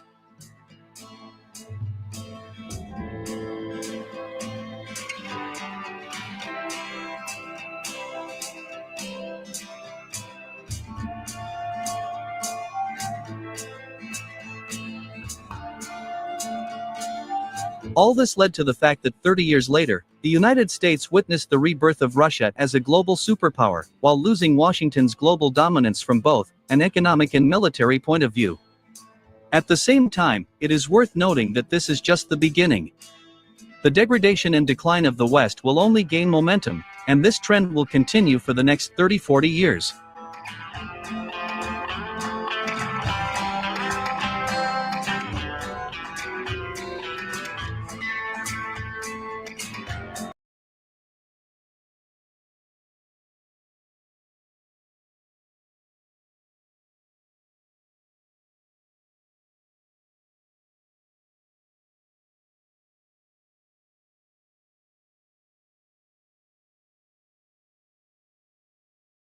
Colonel McGregor, I'm terribly sorry that we don't have you in vision, but Colonel McGregor on the line is worth 10 people in vision. So I'm very glad that you have been able to join us, albeit in this way. I'd like your analysis first, please, on what could possibly go wrong with the United States, Britain, and France firing cruise missiles into Russia. How could that backfire? Well, I think it's already begun to backfire. I'm afraid that the Russians, and specifically Mr. Putin and his inner circle, are frustrated at their inability to signal unambiguously to the West that they will not tolerate any more interference in Ukraine. From their standpoint, this war is effectively coming to an end. They would like to negotiate an end to it, straighten out whatever needs to be straightened out geographically, and work with a new government in Kiev. And we have decided that we're going to try and bully them, which is a serious mistake. They've now lowered the nuclear threshold to the point where conceivably they could respond with a nuclear weapon. But frankly, given the hypersonic missiles at their disposal, and they are clearly ahead of us in the West with regard to this technology, I think they could probably do just as much damage with high-end explosives on conventional missiles with hypersonic capability that they could with nuclear weapons. But I think we have to consider the high possibility that we could really be on the verge of war with Russia. Well, it's clear to me, you'll know better in Washington, but it's clear to me that a bloc has been formed between the most belligerent of the NATO European governments and the last ditchers, the dead enders in Washington, to try and stop any possibility of Donald Trump being able to bring an end to this war. Is that how it looks to you? Well, I think that's true. The problem right now is that President Trump has actually allowed people working for him to send mixed signals. He recently appointed a new deputy national security advisor, this man, Sebastian Gorka. And he has already said publicly that when President Trump takes office, he's going to threaten Putin with a rise in aid to Ukraine if he doesn't agree to end the war. If that's true, that would be sheer lunacy. Then I'm afraid that right now, Mr. Putin and his inner circle may decide that they have nothing to lose by effectively challenging us to a war before Mr. Trump even reaches office. In other words, the signals coming out of Washington are a mix of arrogance, ignorance, and frankly, stupidity.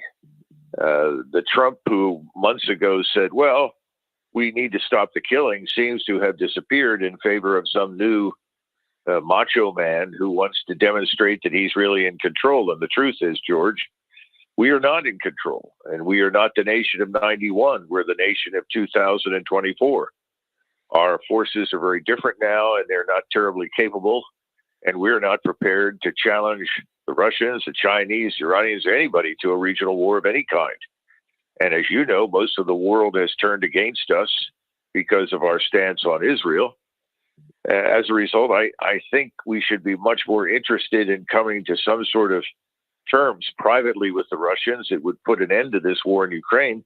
But instead, we have foolhardy people on all sides practicing public diplomacy in an effort to try to prove to everyone that they're tougher, better, smarter than their peers.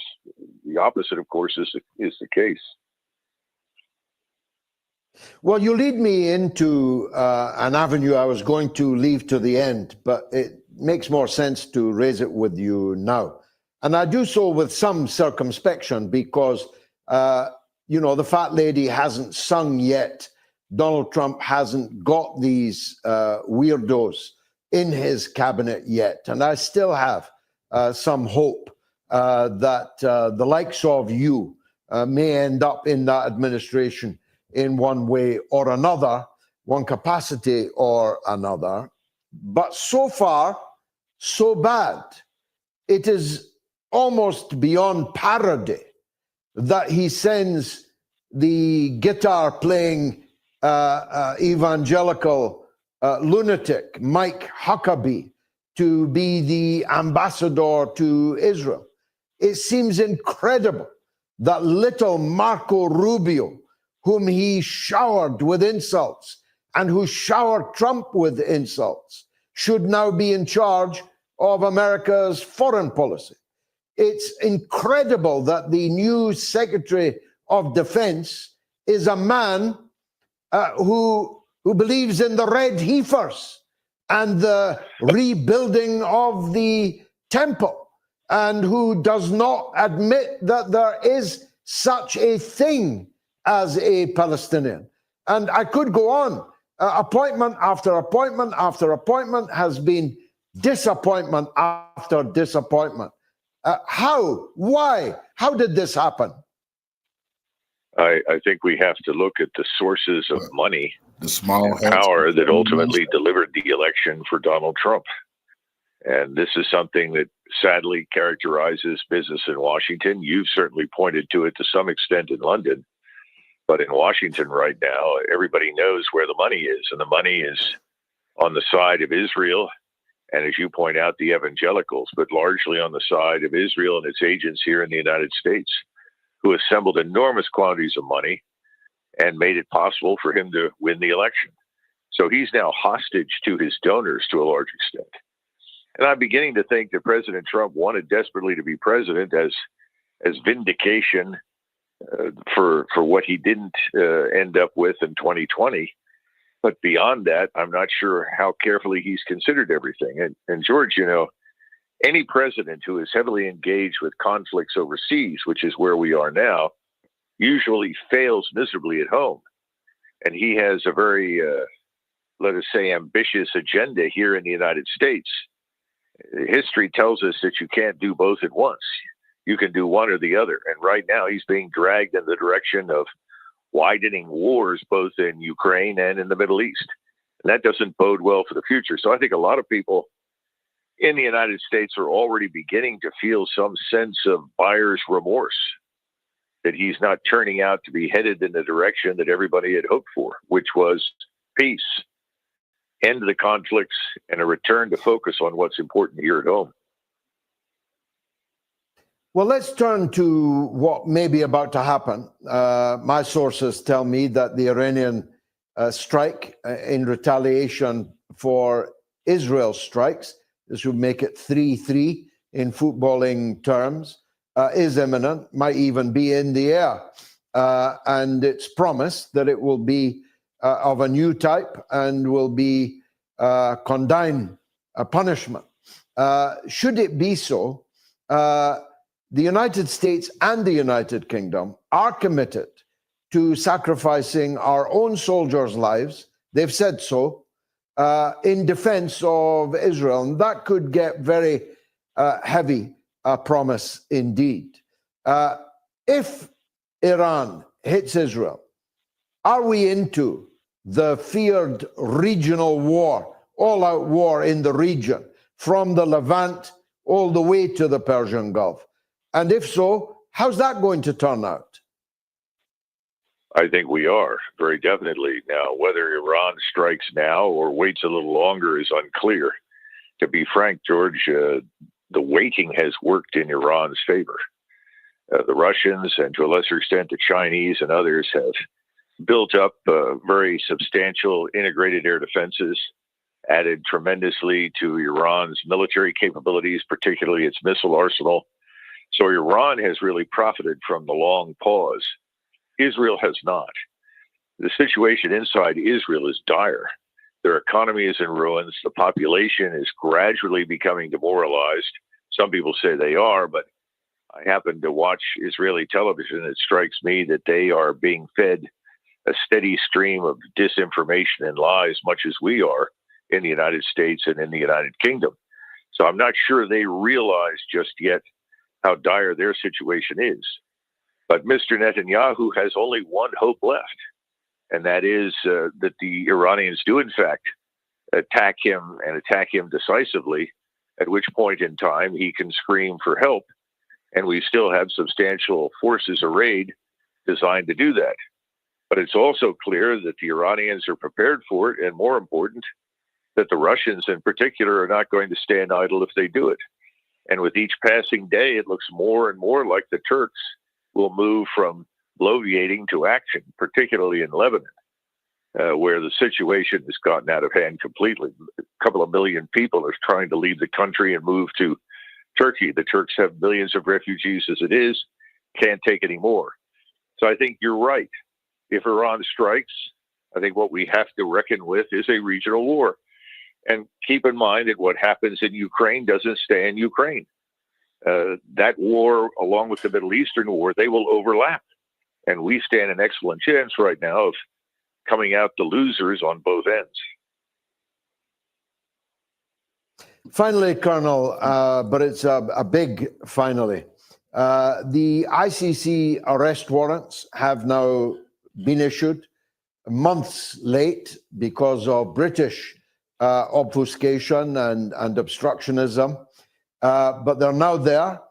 Netanyahu is officially wanted for war crimes and crimes against humanity. It's come to something when I can say that.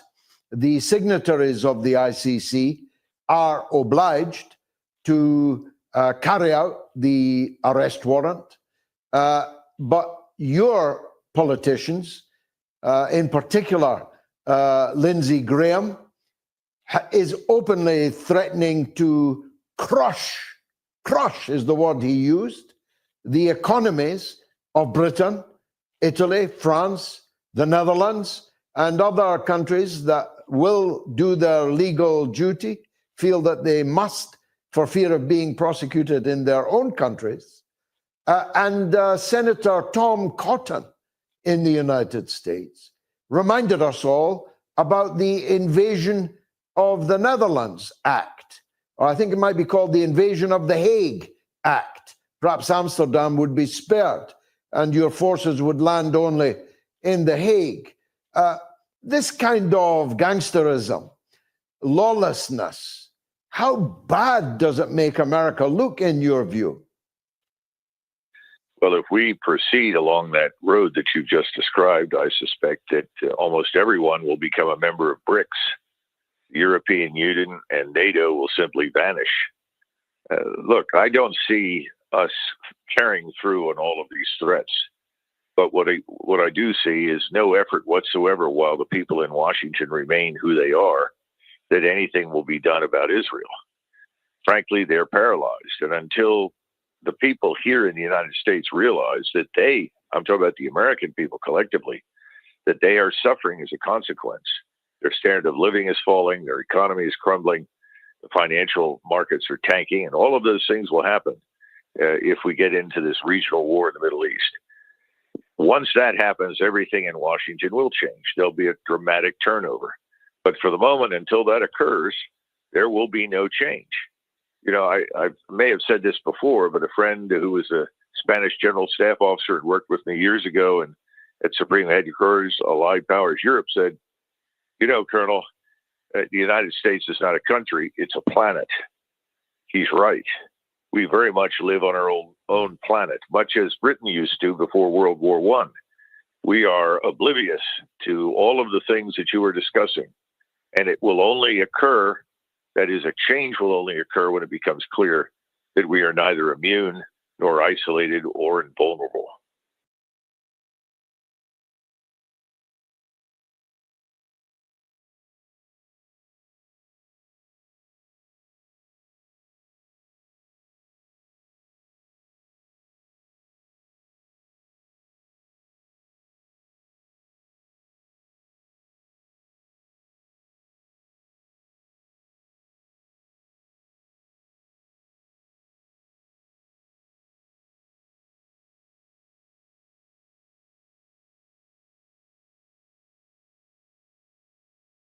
Least today, Hezbollah fired more than 250 missiles and other projectiles into Israel.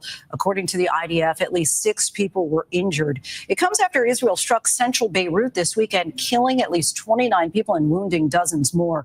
ABC's Lama Hassan joins us now from London. And Lama, tell us about today's attacks. Yeah, Lindsay, tonight Israel's war against Hezbollah is escalating. The militant group launching their largest barrage of rockets in recent weeks. And according to the IDF, around 250 projectiles slamming into areas in northern and central Israel. At least 6 Israelis were injured. The attacks were in retaliation to the Israeli military strike in the early hours of Saturday morning, hitting a residential building in a densely populated area in the heart of Beirut, killing at least 29 people. No word yet on the target. Israel also striking a Lebanese army base, killing 1 Lebanese soldier. The IDF says they hit an area of combat operations, and the incident is under review. And Lindsay, Lebanon's prime minister, calling it a bloody message, rejecting all efforts to reach a ceasefire. Lindsay? A ceasefire seems as elusive as ever. Lama, thank you.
In a remarkable and alarming twist of events, the Israel Defense Forces, IDF, found themselves targeted by extremist Jewish settlers during an annual pilgrimage in Hebron, a city long considered a flashpoint in the Israeli-Palestinian conflict. This unusual confrontation underscores growing tensions between settler factions and Israeli security forces, exposing a deepening rift within the state over its policies in the West Bank. According to reports from Israeli media, several dozen Jewish extremists attempted to assault Major General Avi Bluth, the head of the IDF Central Command, as he and his troops secured the event. The attackers, who reportedly formed makeshift attack teams, pursued Bluth and his entourage, hurling accusations of treachery at the general. These violent acts were described as part of a broader trend of settler hostility toward military forces tasked with maintaining order in the West Bank. 5 suspects were arrested in connection with the incident, and the rioters were dispersed. The IDF issued a condemnation of the violence, emphasizing its commitment to maintaining order in an increasingly volatile environment. If our effort at representing the voice of persecuted in Palestine and Lebanon resonate with you, kindly like and share this news story to help us reach more people.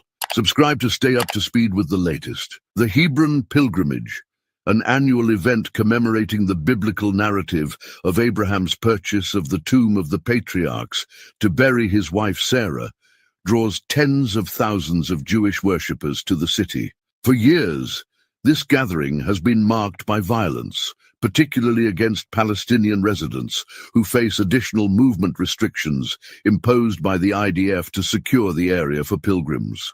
This year, however, the violence spilled over onto the soldiers themselves, signaling a new phase of unrest. In another unsettling episode, settlers from the illegal outpost of Itamar attacked Israeli troops and border police officers near Nablus. The violence reportedly began when the IDF moved to retrieve a Palestinian-owned vehicle stolen by settlers.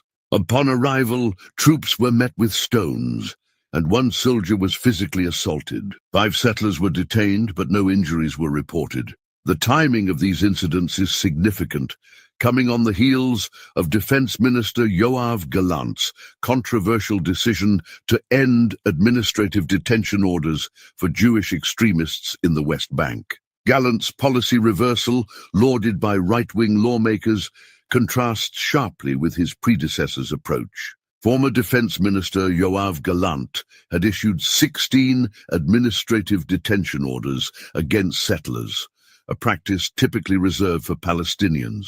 This shift raises concerns about the government's willingness to hold extremist settlers accountable and has emboldened some settlers to escalate their attacks, including those targeting IDF personnel. The settler violence stands in stark contrast to the IDF's treatment of Palestinians. For years, the military has been accused of using excessive force against Palestinians for far lesser provocations, including live fire in response to stone throwing and aggressive crackdowns on peaceful protests. Human rights organizations have repeatedly highlighted this double standard, with Palestinians often bearing the brunt of the IDF's harsh measures, while settlers are treated with comparative leniency. The current response to settler violence, which resulted in no injuries and minimal arrests, further amplifies these accusations. The escalation of settler violence against the IDF marks a troubling shift in the dynamics of the West Bank conflict. Traditionally seen as allies or, at the very least, beneficiaries of military protection, these extremist groups have turned against the very forces tasked with safeguarding their presence in the occupied territories.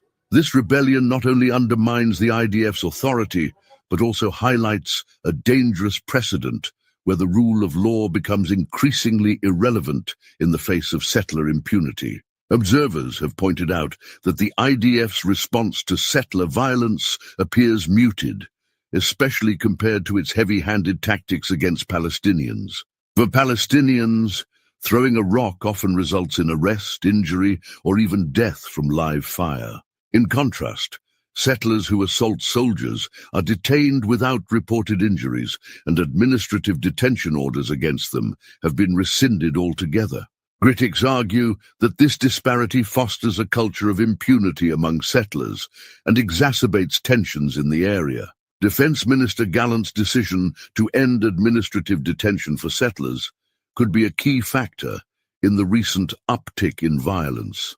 By removing a tool that allowed authorities to detain suspects without trial, Gallant has effectively signaled a softer approach toward extremist settlers. This policy shift has been met with praise from right-wing lawmakers, who view administrative detention as draconian. But it has drawn sharp criticism from those who see it as a necessary measure to curb settler violence. The IDF now faces a dilemma: how to maintain control in the West Bank while navigating an increasingly hostile settler population. The military's traditional role in the region protecting settlers from Palestinian retaliation has become more complex as settlers openly challenge the authority of the state and its armed forces. This internal conflict threatens to weaken the IDF's operational effectiveness and undermine its legitimacy. The incidents in Hebron and Nablus also highlight the broader issue of Israel's settlement policy in the West Bank. The settlements, deemed illegal under international law, have long been a source of tension between Israel and the Palestinians. The settlers' actions not only escalate violence, but also complicate efforts to achieve any semblance of peace or stability in occupied Palestine. The settlers' attacks on the IDF complicates the Israeli-Palestinian conflict, revealing fractures within Israeli society that could have far-reaching implications. The government's apparent inability or unwillingness to confront extremist settlers risks further destabilizing an already volatile situation. Meanwhile, Palestinians continue to suffer under a regime of military occupation that treats them as adversaries, even as settlers openly defy the state. The recent wave of settler violence against the IDF betrays a deepening crisis in Israel's West Bank policy. By prioritizing settler interests over accountability, the government risks emboldening extremist factions that now threaten the very institutions designed to protect them.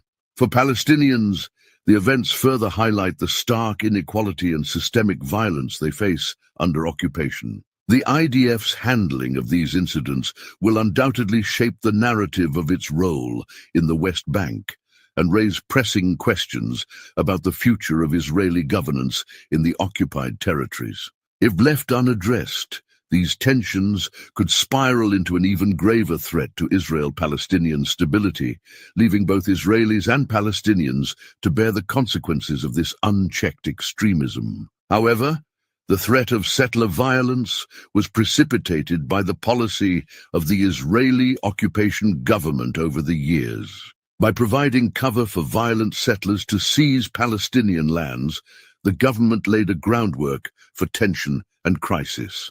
This is because the history of illegal settlements in the West Bank is deeply tied to the larger story of the Israeli-Palestinian conflict. The West Bank, captured by Israel during the 1967 Six-Day War, is considered occupied territory under international law. Yet not long after the war, Israel began encouraging and facilitating the establishment of Jewish settlements in the area.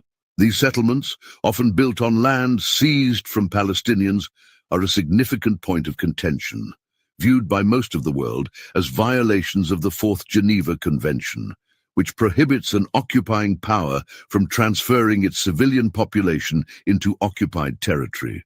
At first, settlements were relatively small and framed as temporary. Some settlers argued they were simply returning to what they claimed were ancient Jewish lands. However, the movement quickly grew.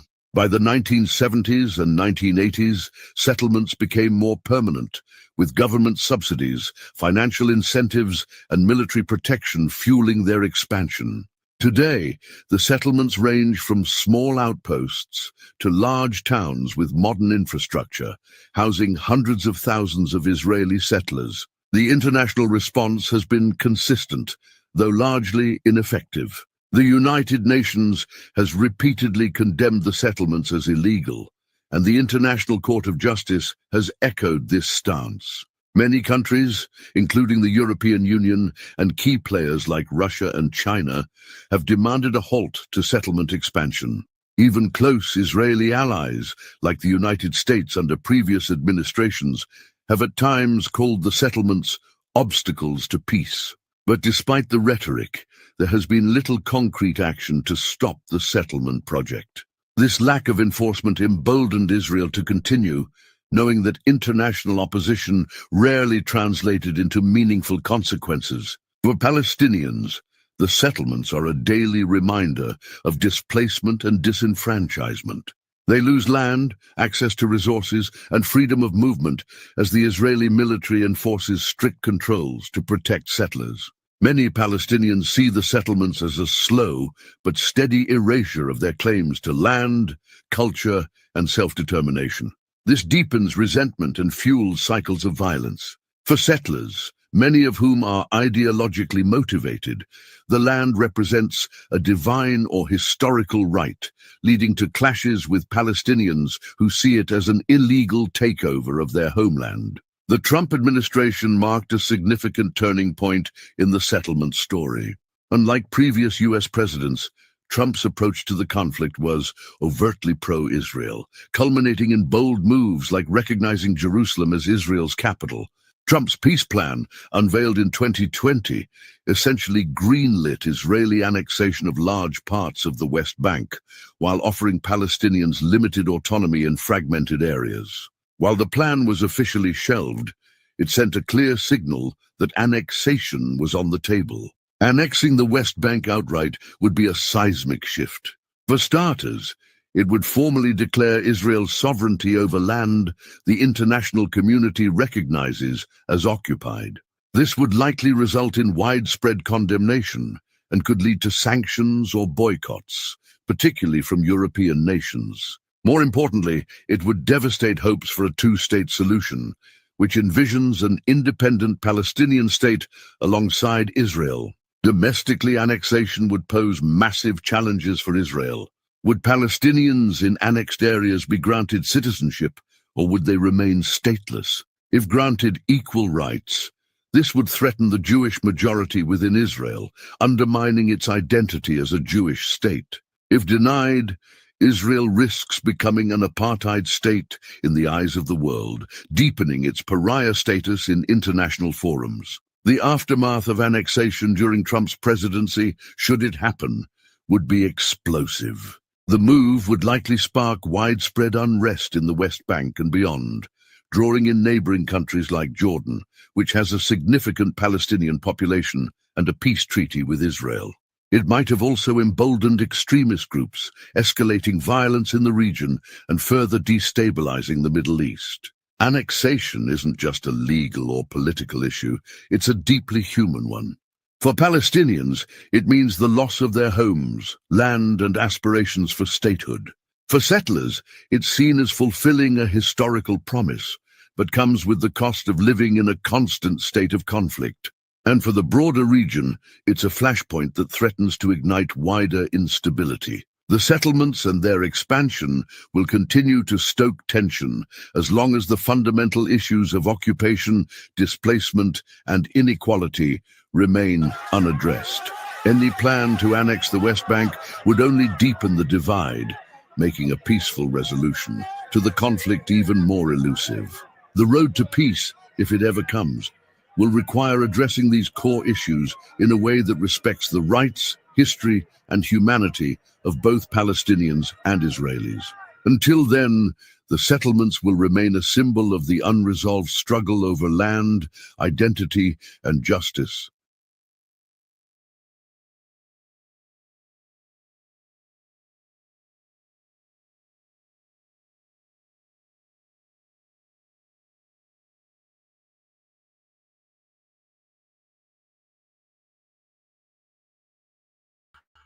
Right, so this was such an opportunity.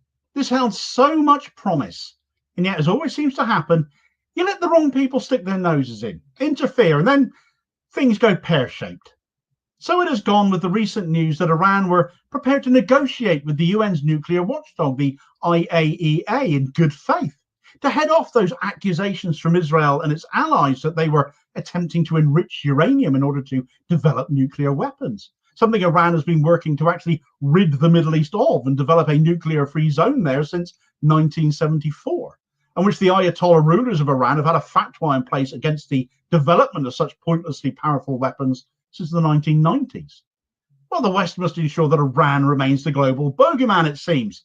Any hint of reason apparently needs to be headed off for Israel's sake, and as a result, a small group of the usual suspects put forward a motion so offensive to Iran that not only have Iran now walked away from the negotiating table, they've gone home and set about increasing their uranium enrichment capacity instead. Good job, guys. Good job. Right, so this is so typical of Western interference, that when a golden opportunity was set before the UN, and in particular the IAEA, the International Atomic Energy Agency, which already had a ropey relationship with Iran as it was, to get that theocratic state to open up more about the nature of its uranium enrichment activities, and open up they actually had. The Director General of the IAEA, Rafael Grossi, and a small team were able to not only speak to Iran, but actually went there, toured 2 of their sites, looking at Iran's enrichment facilities and the centrifuge machines they use in the enrichment process. And it seemingly went very well. Grossi apparently pushed for a temporary halt, not ban, to enrichment of uranium past 60% as a goodwill gesture from Iran towards the IAEA to pave the way for further interaction. And Iran had agreed to it. All going well, all looking really quite positive. The very next day, following that visit, Iran actually began its preparations for curbing its stockpile of enriched uranium that had been enriched to 60%, which is well beyond what is required for energy purposes, but stops short of what is required to create weapons. And as I said previously, Iran has had these commitments to not develop nuclear weapons in place for a long time. The enrichment to 60%, therefore, might mean, well, on one hand, they may be going there anyway and are not keeping their word, but equally, they may have simply developed it to that point as a warning against those being widely critical of Iran over it. No intention perhaps to develop nuclear weapons, but to have the capability, acting in much the same way, same argument, I suppose, that nuclear armed nations use for the sake of having these weapons themselves as a deterrent. But none of that takes away from the fact that Iran let the UN in. They let the IAEA in, let them look around, agreed to a concession there and then, and all things ended seemingly quite amiably. And then the West stuck its nose in the form of the so-called E3 nations, namely the UK, France, and Germany. Collectively, they are referred to as the E3. One of the conditions for Iran agreeing to curb its enrichment of uranium that they'd made to Grossi was to do away with an upcoming censure motion against Iran. Reuters picked up this story, as this excerpt shows. One of two confidential International Atomic Energy Agency reports to member states, both seen by Reuters, said Iran had offered not to expand its stock of uranium enriched to up to 60% purity, near the roughly 90% of weapons grade, and had made preparations to do that. The offer is conditional, however, on Western powers abandoning their push for a resolution against Iran at this week's quarterly meeting of the IAEA's 35-nation Board of Governors over its lack of cooperation with the IAEA, diplomats said, adding that the push was continuing regardless. Iran's Foreign Minister Abbas Araghchi told his French counterpart Jean-Noël Barrot that the push from France, Germany, and Britain to submit a resolution against Tehran would complicate matters and contradict the positive atmosphere created between Iran and the IAEA, the Iranian Foreign Ministry said on Wednesday. During IAEA Chief Rafael Grossi's trip to Iran last week, the possibility of Iran not further expanding its stockpile of uranium enriched up to 60% of U-235 was discussed, read one of the two quarterly IAEA reports. It added that the IAEA had verified Iran had begun implementation of preparatory measures. A senior diplomat added that the pace of enrichment to that level had slowed, a step necessary before stopping. So what did the E3 do, of course? Pushed ahead with their censure motion anyway, didn't they? All the goodwill, all the good work, completely undone by three countries who are massive allies of Israel, which I'm sure had absolutely nothing to do with any of it. Not given Israel's eternal squawking that Iran is a nuclear threat, and all despite Israel being the only actual nuclear weapons possessing nation in the Middle East, and a nation whose scale of nuclear capability is also a complete unknown because they haven't been made to sign up to checks and balances themselves, something that really ought to concern the UN and the IAEA a great deal more than Iran does. But again, cover is always provided for Israel, isn't it? And despite Iran's willingness and openness, this censure motion went forward anyway, calling out Iran, berating them again in a manner similar to previous censure motions made against Iran by the E3 again back in November of 2022 and June of this year as well. It repeated demands that Iran supply technically credible explanations for the uranium traces that have been detected and allow IAEA scientists to take samples. The IAEA must also be allowed to compile a comprehensive and updated assessment on the possible presence or use of undeclared nuclear material in connection with past and present outstanding issues regarding Iran's nuclear program, including a full account of Iran's cooperation with the IAEA on these issues.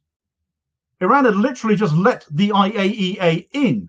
They had just opened dialogue again, allowed them to actually tour facilities, made an agreement they were already acting upon in capping enrichment of uranium past 60% in exchange for no censure motion, and these idiots in the West pushed ahead with it anyway, did it anyway, knowing exactly how Iran would react. They said they would react this way. Goodwill has to work both ways after all, and react they have. Because instead of easing off, as soon as news broke that the censure motion had been put forward by the E3 and that the IAEA membership board, represented by those 35 different nations on its board of governors, had voted it through by 19 votes to 3 with 12 abstentions, they reacted. One nation, Venezuela, was absent. The three nations who voted against the censure, however, were Russia, China, and Burkina Faso, just for clarity. But all of this just underlines exactly why Iran have such issues with the UN and the IAEA. And despite Rafael Grossi saying any censure would be problematic because he was making some headway, well, that is one way of putting it, it happened regardless. You can't get everything you want in one go, not with a state with every reason not to trust you, and you've just proven their point. The IAEA censured Iran for a lack of cooperation when they were cooperating. You know, a cynic might think this is just a convenience to have Iran perceived as a global threat and enemy, and that keeping them in that position, keeping them there, and that is more important than peace and de-escalation ever could be. Am I being too cynical in thinking that? The alternative is that the UN is full of biased idiots, and well, frankly, those two possibilities aren't actually mutually exclusive, are they? Anyway, well, the net result is that Iran have brought online all new and advanced centrifuges to commence uranium enrichment once more. And this excerpt from Al Jazeera's coverage picks the story up from here. Iran has said it will activate new and advanced centrifuges in response to a resolution adopted by the International Atomic Energy Agency, IAEA board, censuring it for lack of cooperation. The motion was put forward by France, Germany, the United Kingdom, and the United States at the 35-nation board of the United Nations nuclear watchdog, and follows a similar one in June, criticized then by Iran as hasty and unwise. The Atomic Energy Organization of Iran and the Iranian Ministry of Foreign Affairs condemned the passing of the resolution and said on Friday that Iran's nuclear chief Mohammad Islami had issued orders to launch new and advanced centrifuges, powerful machines that spin rapidly to enrich uranium. The joint statement added that technical and safeguards cooperation with the IAEA will continue, as in the past, and within the framework of agreements made by Iran. What a waste of time and energy that censure motion has been. Having done it twice before and knowing it sets back diplomacy with Iran over their nuclear enrichment program each time, they did it anyway, third time around. To argue against this being politically motivated, especially given the US were also heavily playing up passing this censure motion and sticking their nose in as well, it's for the birds, quite frankly. Of course it's politically motivated. Of course it is. There was no reason whatsoever to not show some goodwill to Iran on the part of the IAEA as well, given how positive that visit by Grossi and his team had been. Now there's an argument for saying Iran reacting like this will play into Western hands, though, of course, some people will, of course, be saying that. Plays into the narrative that they are really a rogue state. But again, I don't think they come out worse here. Not when Western nations are already damned in the eyes of so many people around the world for ongoing support for Israel, and when more and more people are distrustful of what mainstream media tells them anyway, choosing to go online looking for their news more and more often instead now. Given Israel has had beef with Iran, and their allies do as well, instead of looking to mitigate a potential borderline new nuclear power by ensuring safeguards and the right checks and balances are in place, they've chosen to play politics with it instead. And now Iran are enriching uranium again, and they will go further, beyond 60% now, further towards the 90% needed for weapons-grade uranium. And whether you believe Iran would produce weapons with that, should they get there, or just enrich to that point because they can to send a message, it was all totally avoidable. And the E3, along with the United States, as usual, should shoulder the blame if Iran do indeed work towards that goal now. You had a golden opportunity to put global safety first, and you turned it into a political stunt. Slow hand clap for Western leaders, folks.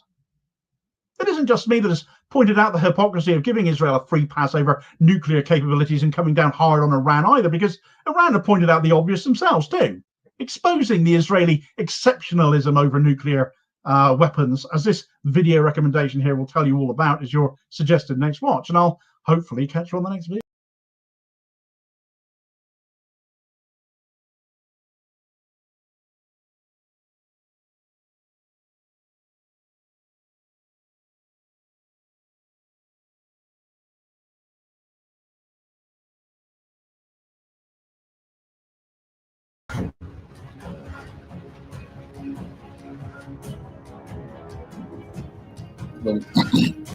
Once again, Putin releases the proof that NATO is fighting in Russia because he released this captured British Army officer. What is this British Army officer doing in Russia? How did he get there? Is he lost?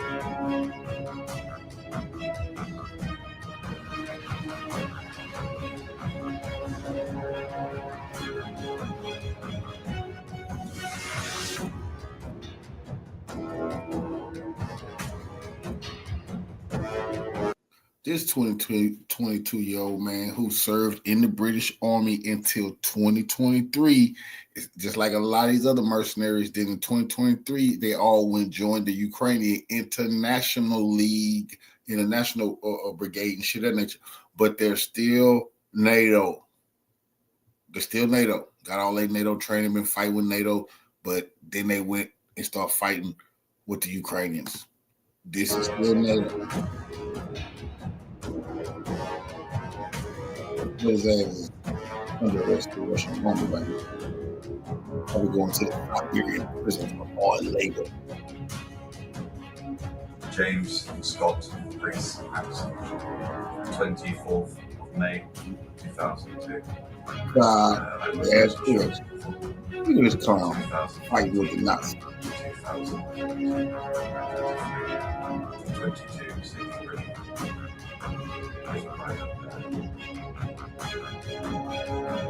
This clown had the audacity to be in Russia, trying to kill Russia. James Scott Reese Anderson, 24th of May 2002. I was British Army before. 2019 to 2023. 22 Signal Regiment. Just private. I was a signal man. So 1 Signal Brigade, 22 Signal Regiment. See, Signal Brigade. Okay, what does NATO need their signal brigades in Russia for? So they can direct the missile strikes. You see, like Putin said, you need NATO to direct those advanced missiles. Yeah. He ain't just got British soldiers trapped. We've already seen American soldiers dead. They also trapped in Russia. 252 Squadron. It's a stupid idea. Flew to Krakow, Poland from London, Luton, bus from there to Medica in Poland everything on the Ukraine border. Everything he ever knew.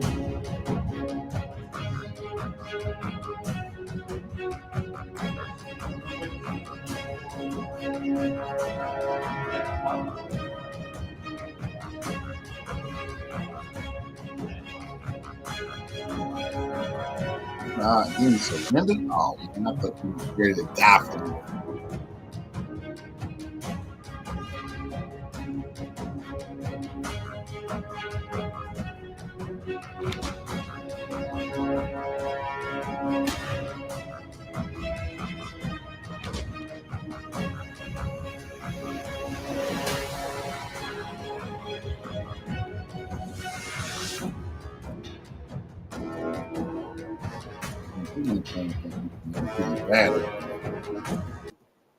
I just want to show y'all that British soldier captured, never going home again. Oh no, not without giving Russia some big dogs that they got locked up over there. You know, he got the Lord of War for Brittany Griner. Can you imagine what he can get from Britain for a soldier? Lined up against one country, Russia. Yet Russia is still pushing them further and further, and also it's massively outproducing the entire collective West combined when it comes to military armaments. Hello, my friends, I hope you're all doing well.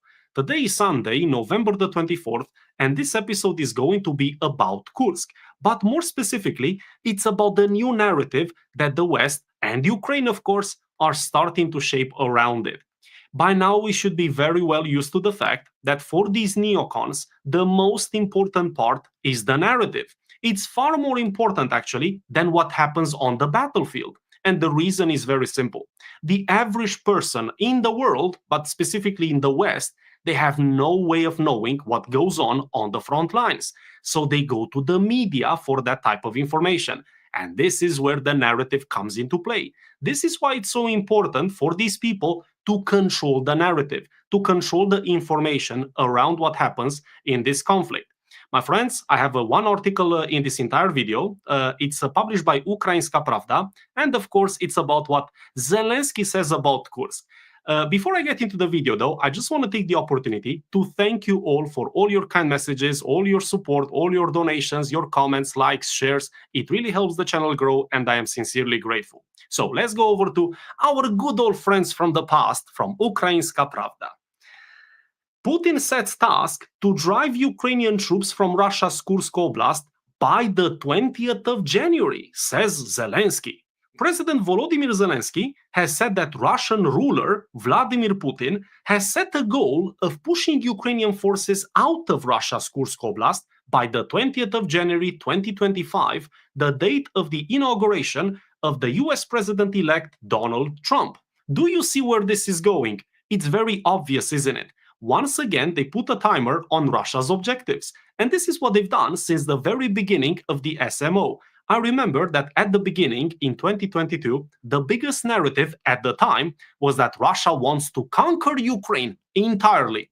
By the way, that narrative is still very much going around up to this day. Then it was Russia wants to take Kiev. But you see, the only problem was, just a slight problem, is that Russia never set out those objectives. In fact, quite the opposite.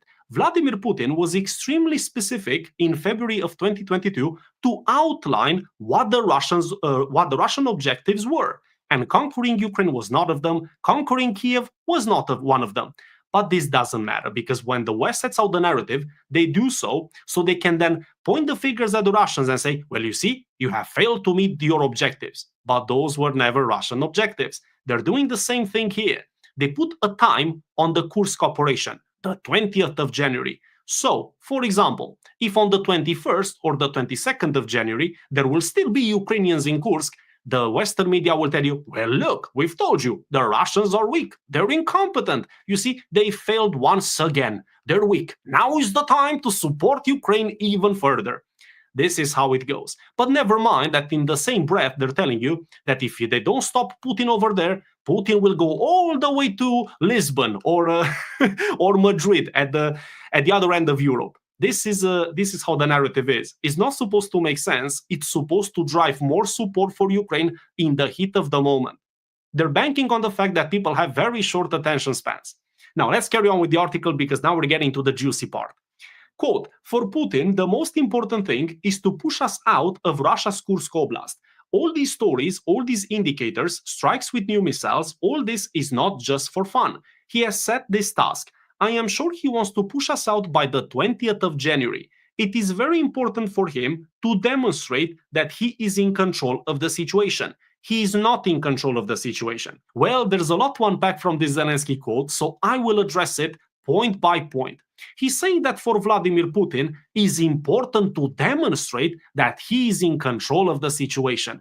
I smell a lot of projection, Mr. Green T-shirt. It stinks of projection. You see, I think it's important for you to demonstrate that you're in control of the situation, because you're under extreme pressure from the West, and at the same time, there's a lot of pressure building up from within Ukraine. It's not Vladimir Putin who needs to demonstrate anything. You see, the Russian army, they're the ones controlling the tempo and the pace of the conflict. Ukraine is always on the back foot. It's not Vladimir Putin who needs to demonstrate anything. It's the green T-shirt. Also, he's making a point that Vladimir Putin is using new missiles. He's basically making, he alludes to the Oreshnik missile. We know very well that Vladimir Putin has not launched that missile out of desperation, as Sikorsky said yesterday. He's done it because it was a response, a political response, before anything, to the fact that Ukraine is now using Storm Shadow missiles and ATACMS. And when I say Ukraine is using, take that with a heavy pinch of salt, because Ukraine only partly operates those missiles. The rest of the operation is probably carried out by somebody else. Point being, Zelensky, he needs to project an image of a strong leader, because like I said, he's under extreme pressure from the West and also from within. And from the 20th of January, he's going to be under even more pressure, because no matter how you look at the situation, Donald Trump, even in the best case scenario for Ukraine, let's say Donald Trump decides to keep supporting Ukraine, he's not going to do it for free. He's going to ask for his money back, unlike this current US administration. Now let's carry on with the article. Zelensky said that the Kursk operation is not a toy, and it showed that Putin is not able to defend Russia fully. Nevertheless, Zelensky said that the most difficult situation on the front line is in Donetsk Oblast and Ukraine's east in general. Quote, he, Putin, wants to show that he has fulfilled, as he said, the task of occupying the entire Donbass, and he needs to push us out of the Kursk front. He has these two tasks. Yes, Mr. Green T-shirt, those do seem to be the Russian tasks. Push as much as possible in the east of Ukraine, and at the same time, drive the Ukrainians out of Kursk. You're right. But you see, the part where he's extremely disingenuous is where he's saying that the Kursk operation is not a toy, and it proved that Putin cannot defend Russia. That's such a load of nonsense. My friends, the border between Russia and Ukraine is absolutely humongous. It doesn't take all that much to infiltrate inside of Russia. And we know from history that getting into Russia is not the problem. The problem is getting out of Russia or accomplishing something in the long term. You see, Ukraine has absolutely zero staying power in Kursk. And I will show you exactly what this means. I will now show you this map timeline of Kursk, which runs from the 6th of September all the way up to today. And as you will see by looking at this timeline, is that in the meantime, there have been 3 major waves of Russian assaults, which have resulted in shrinking of the territory that Ukraine controls. Take a look at this.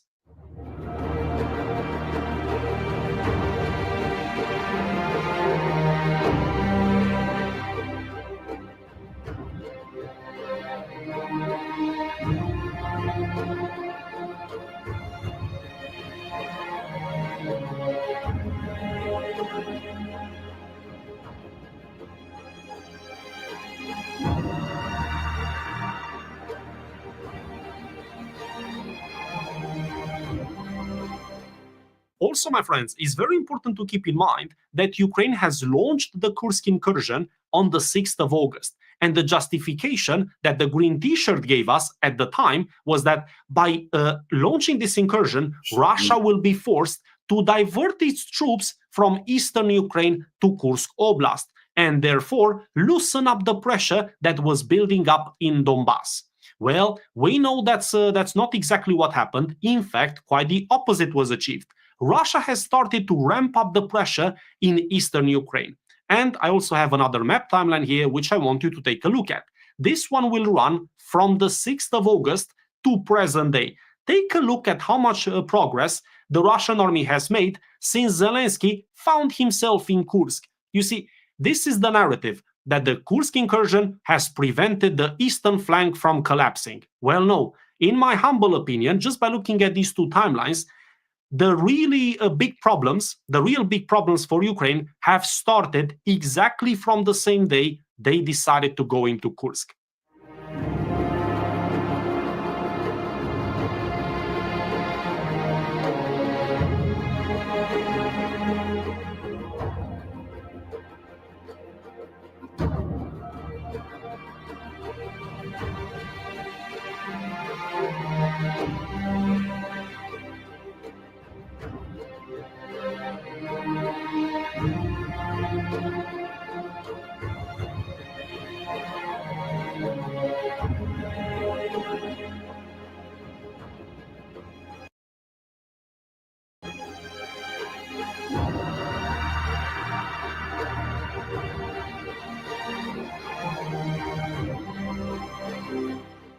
It does look bad for Ukraine, doesn't it? And that's because the pace at which the Russian army has advanced in eastern Ukraine has been the fastest pace since the start of this conflict. Also, it's important to keep in mind that in these few months, since Ukraine is in Kursk, they've lost over 500 armored vehicles just in Kursk alone, and tens of thousands of people injured or KIA. Those are losses of catastrophic proportions with no objective in sight. They have 0 objectives. There's no military objective. Now, the green t-shirt, if I was to take my best guess, I think the reason he wants to be there is to guarantee that Vladimir Putin will not sit down and negotiate as long as Ukrainians are still in Kursk. This is another tactic of his to cling on to power for just 5 minutes longer. Quote, the fact that Putin is most likely passing on personal requests to the command that the fate of the armed forces rests on the Kursk operation, Zelensky said, adding that Russia can only intimidate and is not as strong as it seems. Yeah, I'm not very sure about this statement, Mr. Green T-shirt. I think I'll reserve the right to call bullshit on this one. You see, this is what Zelensky has been telling us for 3 straight years. Russia is not that strong. Well, the reality on the battlefield is painting a very different picture. On the one hand, you have about 40 countries, if not more, the entire collective West combined, lined up against one country, Russia. Yet, Russia is still pushing them further and further, and also it's massively outproducing the entire collective West combined when it comes to military armaments. Yet, the green t-shirt sits here and tells us, nah, Russia's weak. But never mind that tomorrow he will tell you, Well, Russia's very strong, actually. And unless you give me more money, well, you can't stop Putin in Ukraine. Therefore, he's going to go all the way to the gates of Warsaw. This is how the game is played. But my friends, just to conclude the video, I will say this. The new narrative of Russia having to push Ukraine out of Kursk by the 20th of January, this is something that we will see more and more and more in the media. Also, I personally think that this is just a desperate act on Zelensky to try to divert attention from the east of Ukraine, where his army is completely collapsing, to something else that looks slightly more positive, even though the situation for the Ukrainians in Kursk is very dire as well. But my friends, I wish you a fantastic rest of the afternoon, and I will catch you very shortly in my daily update. Take care and bye-bye.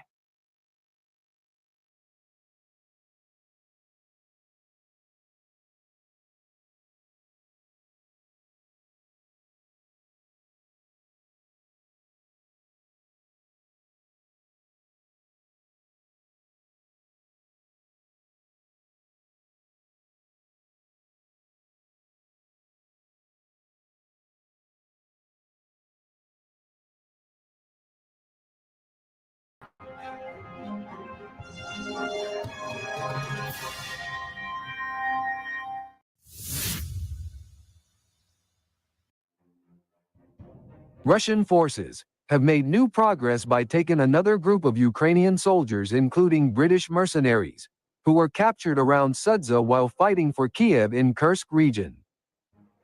The Russian military channel released footage on November 24, 2024, showing an Ukrainian soldier who did not surrender, being eliminated on the spot by Russian soldiers. He was carrying civilian clothes and some another unusual equipment. Furthermore, his fellow Ukrainian soldiers, also consisting of 12 soldiers at a strong point in the northwestern part of Plekovo, south of Sudza. The Russian military reported by the interrogation that the prisoners shot at civilian and military vehicles, mined the highway in their operations mainly at night. They were specially trained for urban combat in Britain, as per their confession.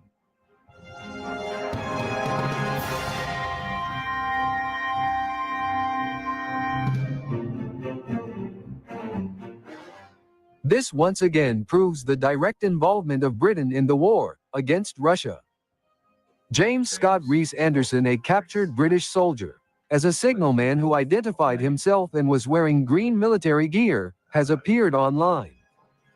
The 22-year-old soldier, who served in the British Army from 2019 to 2023, along with his comrades from Ukrainian Foreign Legion, decided to go and earn money on the Kiev side after experiencing personal hardships. He traveled to Ukraine via Krakow, Poland, entering through the medic checkpoint, and he was part of the fierce battles at Kursk, where Ukrainian forces were defending their newly acquired territory. James was lucky to survive, captured at Plekovo's strongpoint in the fighting, which is unlikely to have paid him several months of wages from Kiev. So far, the Russian Ministry of Defense reports that 141 British mercenaries have been killed during the Ukrainian conflict. Sources report that Russian forces are advancing towards Plekovo. There is another forest to the east of Plekovo, which is under Ukrainian control, which could be used to fire on advancing Russian forces. This means that Russian forces are likely to surround this forest before taking over the settlement.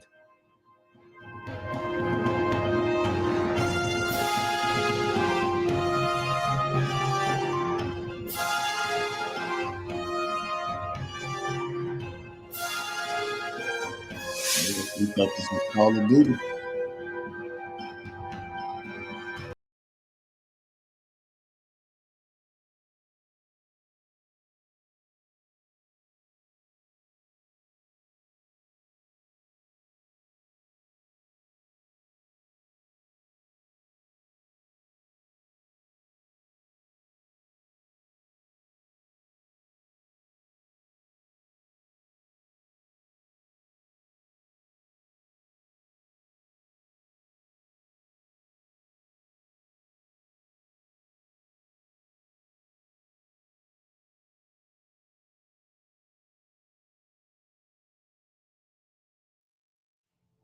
U.S. foreign policy continues its assault on Latin American countries.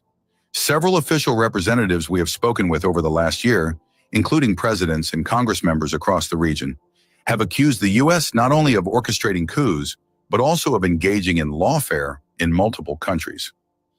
This time, former Bolivian President Evo Morales has directly accused the DEA of attempting to kill him.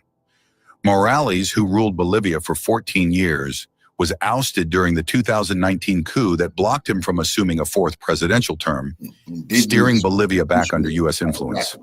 After the coup, Morales went into exile. However, his political party, the Movement Towards Socialism, MS, regained power when his former finance minister, Luis Arce, won the presidency in October 2020.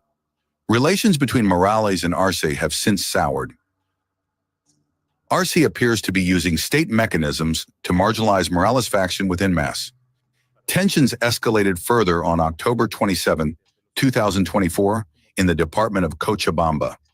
A paramilitary force opened fire on Morales while he was traveling to a local radio station for an interview.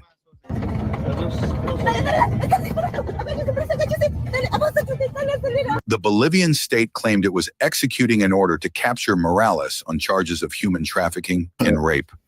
But video footage from one of Morales' aides seemed to contradict the official narrative, because they seemed to be trying to kill him. The attack unfolded over several minutes. Gunfire targeted the truck carrying Morales, forcing him to switch vehicles due to severe damage.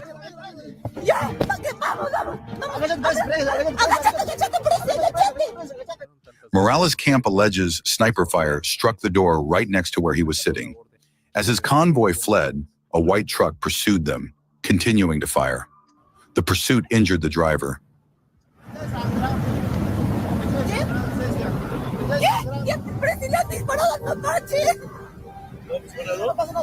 But Morales ultimately reached the radio station where he addressed the public. Muy buenos días, oyentes amigos en el país entero. Estos son helicópteros. Mira, sospechosamente, queremos denunciar, está rondando el helicóptero por acá. In the aftermath, local residents rallied in support of Morales, surrounding a military barracks where the vehicles involved in the attack were reportedly stationed. Videos captured by the crowd suggest possible state complicity or involvement by the Bolivian army.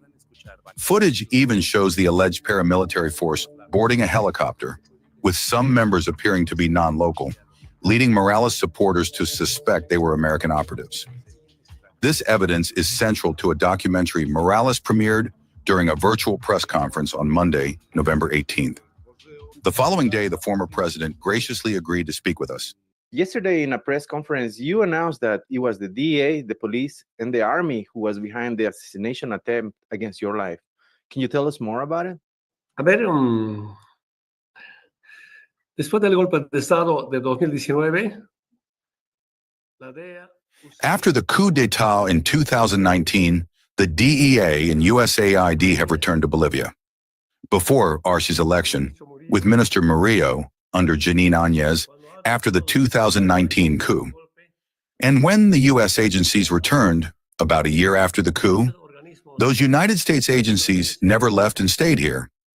Well, and the DEA is operating publicly in Bolivia. It is no longer a secret. I have papers at hand which show how some members of the National Bolivian Police were arrested in Colombia, and the Bolivian Minister of Government said that they were going to consult with the DEA for a report on how to resolve the case. That is governing with the DEA. When a minister says he is going to consult with a foreign agency, that is clear proof of their involvement. Secondly, there is official information indicating coordination with the DEA.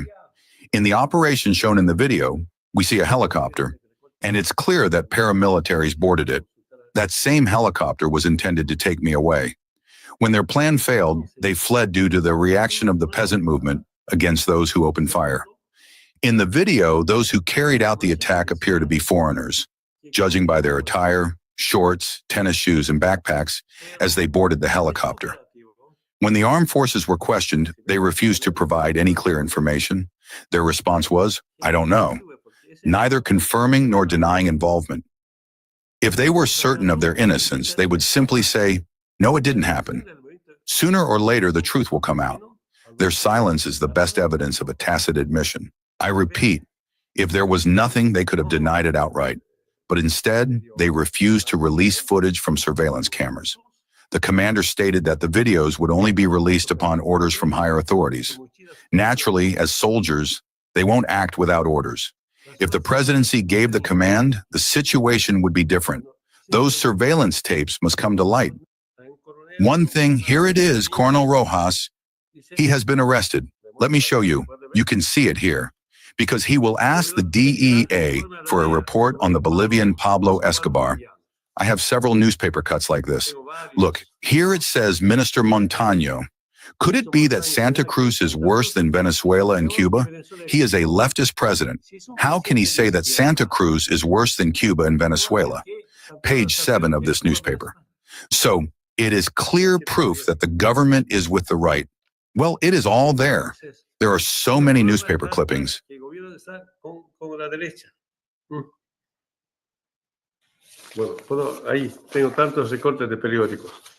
Lithium is vital to U.S. national security due to its critical role in military and industrial applications. It powers advanced technologies like drones, weapon systems, and energy storage, supporting both defense operations and renewable energy goals. With limited domestic production, securing reliable lithium supplies is essential for maintaining technological superiority and safeguarding infrastructure from geopolitical risks. After the 2019 coup in Bolivia, and replying to a tweet that was referring to it, Elon Musk said famously, "We'll coup whoever we want." And now we have this assassination attempt that you say is motivated in part by lithium. What are your thoughts on all of this? Sí, el golpe fundamentalmente ha sido litio. Yes, the coup was fundamentally about lithium, as I mentioned yesterday in the press conference. We had a plan through the Ministry of Energy to prioritize lithium investment, with 41 plants, mostly in Potosi, Oruro, and other departments. Over half of these were dedicated to lithium production, including lithium hydroxide, lithium carbonate, and lithium batteries, along with byproducts and inputs. It was set up as a public-private partnership, PPP alliance. Imagine, this industry wouldn't just rely on imports of inputs and byproducts. Instead, we would produce things like potassium chloride for fertilizers and medicines domestically. In fact, we're already exporting some. During my previous term, we established a small processing plant with a capacity of 350,000 tons per year, operating at only 30% capacity. The government is not taking advantage of that facility for Brazil's market. Ever since my administration nationalized hydrocarbons in 2006, transnationals were excluded from the extractive processes. They could only participate in the industrial phases. Natural resources like lithium and hydrocarbons belong to the Bolivian people and are managed by the state. When we began adding value to lithium, the coup d'etat occurred, driven by those wanting control over our lithium. And you know what Elon Musk said? We'll carry out a coup wherever we want. That's his mindset, even as people resist. It's been claimed that he financed the coup with support from Donald Trump. It's unbelievable to hear President Luis Arce, now congratulating Trump. Even if it's for protocol, how can he align with those behind the coup? During the self-coup of 2024, there were even tweets from the U.S. Chargé d'Affaires defending Lucho. When has the U.S. ever supported a left-wing leader? Never. Lucho is not left-wing. Even the coup-plotting OAS, Organization of American States, which supported the 2019 coup, defended Luis Arce in the 2024 coup. This is a class struggle, an ideological and principled fight. Unfortunately, Luis Arce has had a hand in this. He halted the lithium project under the pretense of focusing on direct lithium extraction. In 4 years, he achieved nothing and now blames me? When? How? He was part of my government. Everything is paralyzed under his administration. The real goal is to destroy the MAS, Movement for Socialism, and disable Evo Morales, while allowing the U.S. to regain control over Bolivia's lithium. Their actions align with the U.S. national security doctrine, which seeks to dominate our natural resources under the guise of national security. When I nationalized hydrocarbons, which are a key energy resource, I directly challenged the U.S. national security doctrine. These are the programmatic and ideological differences between the United States, Luis Arce, and me. Son nuestras diferencias programáticas, ideológicas con Estados Unidos y con Lucho. In a controversial move, Bolivia's Supreme Electoral Tribunal recognized Glover Garcia's, Arce's candidate, as the party's leader, ignoring a popular assembly that had nominated Morales not only to lead the party, but to run for a fourth presidential term. Morales has accused Arce of orchestrating the constitutional ruling that bars re-election for more than 2 terms, effectively disqualifying Morales. Yesterday at your conference, you showed documents and talked about lawfare. Can you tell us a little bit more about it? 2021, el gobierno hizo el plan negro. So in 2021, the government made the Black Plan. In January 2002, the communications team of the Ministry of Government gave me a copy. The plan is to destroy Evo politically, Armando Rodriguez, Loza, the deputy, an enlightened one, a young deputy called Alberto Arispe. Initially, I didn't believe it, but time went by, and in 2022, in July 2022, I said now, and in a meeting with Lucho Arce, I said to him, Lucho, what is this? A black plan to destroy Evo? The minister of the presidency was there, the vice president. There were leaders of the Peace Party of Unity. There was also the president of the chambers and the head of the caucus who was also at that meeting, where I showed his plan 25 to 30, Lucho president. At a previous national meeting, we had agreed that the candidates would be defined on the year right before the elections. And in any case, Arce is within his rights to run for re-election even by himself if he wants to. But on a sheet of that plan, Lucho 25 to 30, it said, Evo on the left, Camacho and Mesa on the right, and in the middle is him, Luis Arce. This is the document. I have it in my hand. It is the rightward shift, I told everyone at the meeting. He got scared. He said, I will investigate. And up to now, he has not told me anything. It has already begun. That fight, the war of the media. But when they started saying on social networks, Evo, king of cocaine, I started defending myself. Time is passing. There are also plans to finish off the mass in Lucho Arce in 2021 to 2022. He did not accept that the MS IPSP colors would be shown at official events. President Luis Arce was with the Socialist Party. He no longer believed in the MS. But at the end of 2022, in a survey, it became evident. Without the MS, how much percent would President Luis Arce get? Barely 6% in 2020, Arce won, saying, we are from the MAS. We are from the MAS. And now in the survey that I showed yesterday, how much percent does Arce have? 2.2%. His positive image is worse than that of former President Yanin Áñez. A week ago, President Arce had 4%. So the issue is, I repeat, ideological with the government of Lucho Arce. Plus, so yes, this is persecution, and the U.S. government is involved. At this moment, the indigenous movement and its worldview, rooted in history and heritage, are inherently anti-colonial. You know this well. During colonial times, we were threatened with extermination. In the Republican era, we were the most hated. Today, us indigenous, we represent the only true left-wing party. Our movement came to power, fundamentally transforming the republic.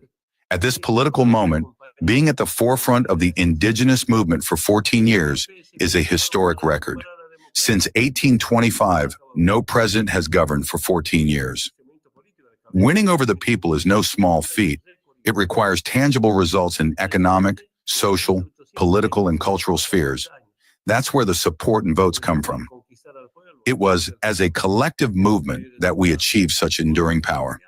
What did the United States say during the coup?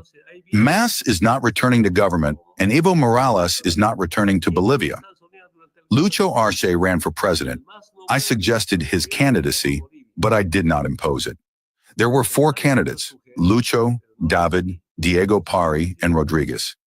In exile in Argentina, we voted, and Lucho Arce won. When MAS returned to power and I, Evo Morales, returned alive to Bolivia, it was thanks to the Bolivian people's vote. What did the empire say to the coup plotters after the coup? That MAS had to be banned. From Argentina, I spoke with some members of the Supreme Electoral Tribunal, and they told me there were internal and external pressures to eliminate mass IPSP. Now, President Lucho Arce is doing exactly that, finishing off mass IPSP. The United States doesn't want Evo Morales to return, yet here I am. And now Lucho wants to do more. Here's some critical information for you. It's not just about trying to kill Evo. If they catch me, they want to extradite me to the United States. Minister Cesar Siles and Minister of Government Eduardo Castillo are involved in this plan. A month and a half ago, during a meeting with the Plurinational Constitutional Court, what did Lucho Arce say? We have a common enemy. His name is Evo Morales. Arce went on to say, Evo Morales, detained in Bolivia? No, he's dangerous. It's better to send him abroad. The magistrates informed me of this. When Rafael Correa took power back in the days in Ecuador, I was able to see you and other presidents in Latin America take a stand and declare a project for South-South development. As I understand, all South America and some African countries were intended in creating South-South institutions like the Bank of the South and others like UNASUR, and even some with the participation of African actors. Well, if we see what happened with all the presidents that were involved in that project, each and every one or most of them had several different kind of attacks on them. For example, coup d'etat, lawfare in other cases. What do you think about that project and the attacks that followed? Era otra cosa con Lula, con Chávez, con Kirchner. That era was something else. With Lula, Chavez, Nestor Kirchner, Correa. The first blow for me started with Fernando Lugo, then Dilma Rousseff, and Cristina. What happened to Correa was devastating. In 2021, I read an article predicting that Lucho Arce would become the new Lenin Moreno. I didn't believe it at the time and even defended Lucho. But as time has passed, it seems worse than Lenin Moreno. Fascism has returned here under Lucho Arce. For me, fascism involves using violent civilian groups to intimidate, attack, and oppress humble people, all with the backing of the police. Neoliberal governments never did that. Now it's no longer the military targeting public and political life, it's judges and prosecutors. That's where we are now. For me, this is the new Plan Condor disguised under the banner of justice. Here in Bolivia, we have what I call legal thugs operating through the judicial system. Lucho Arce and David Choquehuanca no longer rely on the assembly. Instead, they use two self-extended magistrates. All their rulings, sentences, and resolutions are null and void because no article of the Constitution allows for extensions or self-extensions of judicial terms. The Constitution is clear. No authority or state body can issue a resolution that benefits itself. Yet these magistrates extended their terms to remain in power. If constitutional rules were followed, I would still qualify as president of MAS PSP, constitutionally, legally, and legitimately. Now the government uses these self-extended judges to strip the assembly of its powers, governing through court rulings and injunctions. For me, this is the second Plan Condor. Leftists, humanists, progressives, and anti-imperialists are now at the mercy of judges and prosecutors. Izquierdistas, humanistas, progresistas o antiimperialistas en manos de jueces y fiscales. In indigenous worldview, Mother Nature or Pachamama is central, is the entity that gives us life and holds our lives. Yet our industrial civilization seems to be so successful that it's destroying the source of life. What is your perspective of all of this now that we have snow in Saudi Arabia, we have the poles melting, the Amazon River is dry, the jungle is being cut, there's pollution everywhere. What do you think? Where are our perspectives? Hoy día hay reunión de G20 en Brasil.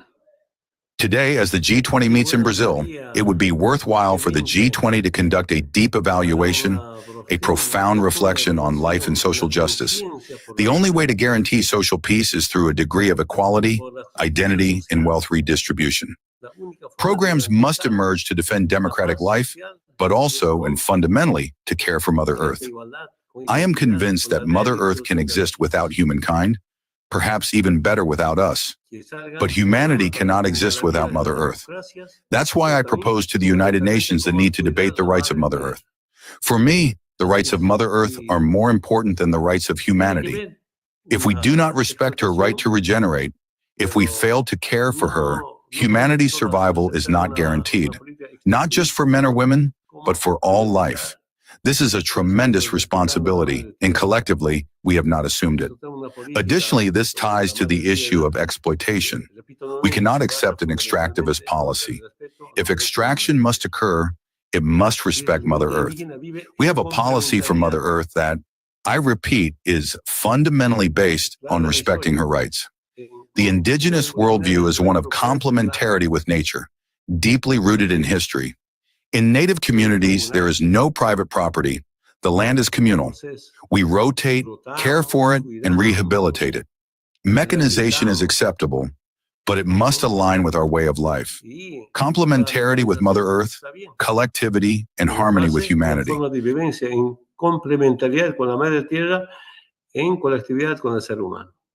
I think I speak for everybody when I say that it frightens me, the possibility of nuclear Armageddon and the extinction of human race, something that seems fairly on the table right now.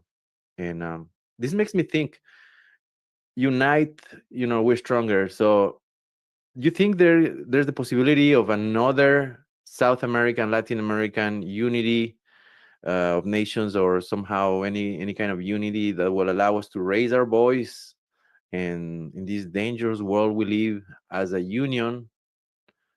Do you think it's possible? A ver, hay que identificar como seres humanos los proyectos, los planes del imperio norteamericano. Let's see. As human beings, we need to identify and confront the projects and plans of the North American Empire. We must challenge the Monroe Doctrine of 1823 and the Manifest Destiny ideology of 1845. The Monroe Doctrine claims that America is for the Americans, meaning that Latin American countries are considered U.S. colonies. But they are losing ground. To me, the United States is no longer an economic power, though it remains a military one. NATO, however, has essentially become the U.S. Department of Defense. I don't understand what the Europeans are doing, aligning themselves with this. Manifest destiny, the belief that the U.S. is blessed by God and destined to rule the world and its natural resources, is equally incomprehensible. It has fueled militarization across the globe. More recently, the U.S. national security doctrine has faced serious challenges. I place a lot of confidence in BRICS and the emergence of a new world order, a multipolar world. This gives me hope. I sense a rebellion is underway, but it needs to accelerate. Change isn't possible without the support of the people. Only when leaders stand alongside their people can policies for the people be guaranteed, not policies for the empire. Unipolarity does not ensure life, not for today, not for future generations, and certainly not for Mother Earth. Ni la vida, menos garantiza la vida de las futuras generaciones, menos garantiza la vida de la Madre Tierra.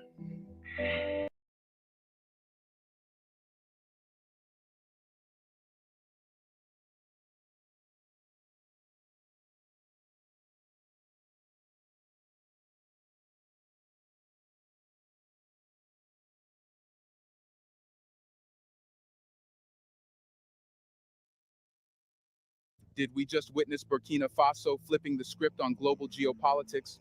A convoy of military equipment is making waves, not just in Ouagadougou, but worldwide. Armored vehicles, drones, and communication systems are rolling into Burkina Faso's arsenal, signaling a seismic shift in the nation's defense strategy. But here's the catch. This isn't just about a military upgrade. It's about power. Who has it, who's losing it, and what Burkina Faso plans to do with it.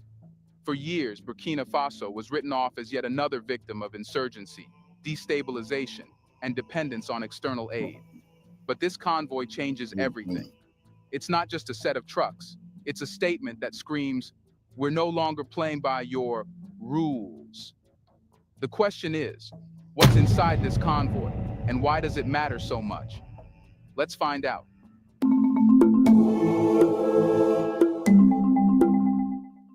Let's talk about the convoy itself. Imagine the scene. Towering trucks rumbling through dusty streets. People gather along the roadside, eyes wide with curiosity, whispering questions. What's under those covers? What does this delivery mean? The sheer size of the convoy suggests significance. This isn't just a routine supply drop, it's a bold statement. For onlookers, the mystery is tantalizing, but for those paying closer attention, the answers are both obvious and thrilling. The convoy is a window into Burkina Faso's future, a vision of a military no longer limited by outdated tools, but instead equipped with the means to shift the balance of power in their favor. At the heart of this delivery lie three transformative elements, each carrying the potential to change the rules of engagement in the country's fight against insurgency. First, the armored vehicles. These aren't ordinary trucks. They are hulking behemoths designed to endure the unforgiving realities of modern warfare. Picture their impenetrable steel plating, their reinforced frames capable of absorbing the brutal impact of improvised explosive devices, IEDs. In a region where ambushes and roadside bombs are grim realities, these vehicles are game changers. Imagine a convoy advancing into hostile terrain, once a death trap, now a pathway of opportunity. Soldiers, once vulnerable to insurgent strikes, can now move with confidence, their safety assured by the sheer resilience of these machines. However, the importance of these armored vehicles goes beyond their physical capabilities. They represent a psychological advantage. For the troops riding inside, the knowledge that they are protected from the enemy's most devastating tactics changes everything. Fear gives way to courage, and hesitation is replaced by determination. Suddenly, the battlefield isn't just about survival, it's about taking control. The insurgents, who once thrived on exploiting vulnerabilities, are now faced with an adversary they can no longer intimidate. And then there are the drones. At first glance, they may seem unassuming, small, lightweight, almost innocuous. But these aren't toys or mere flying cameras. These drones are tools of precision and power, equipped with advanced surveillance technology that allows them to scan vast stretches of land with unparalleled accuracy. Imagine a drone soaring high above a dense forest, its sensors picking up the faint heat signatures of an insurgent camp hidden beneath the canopy.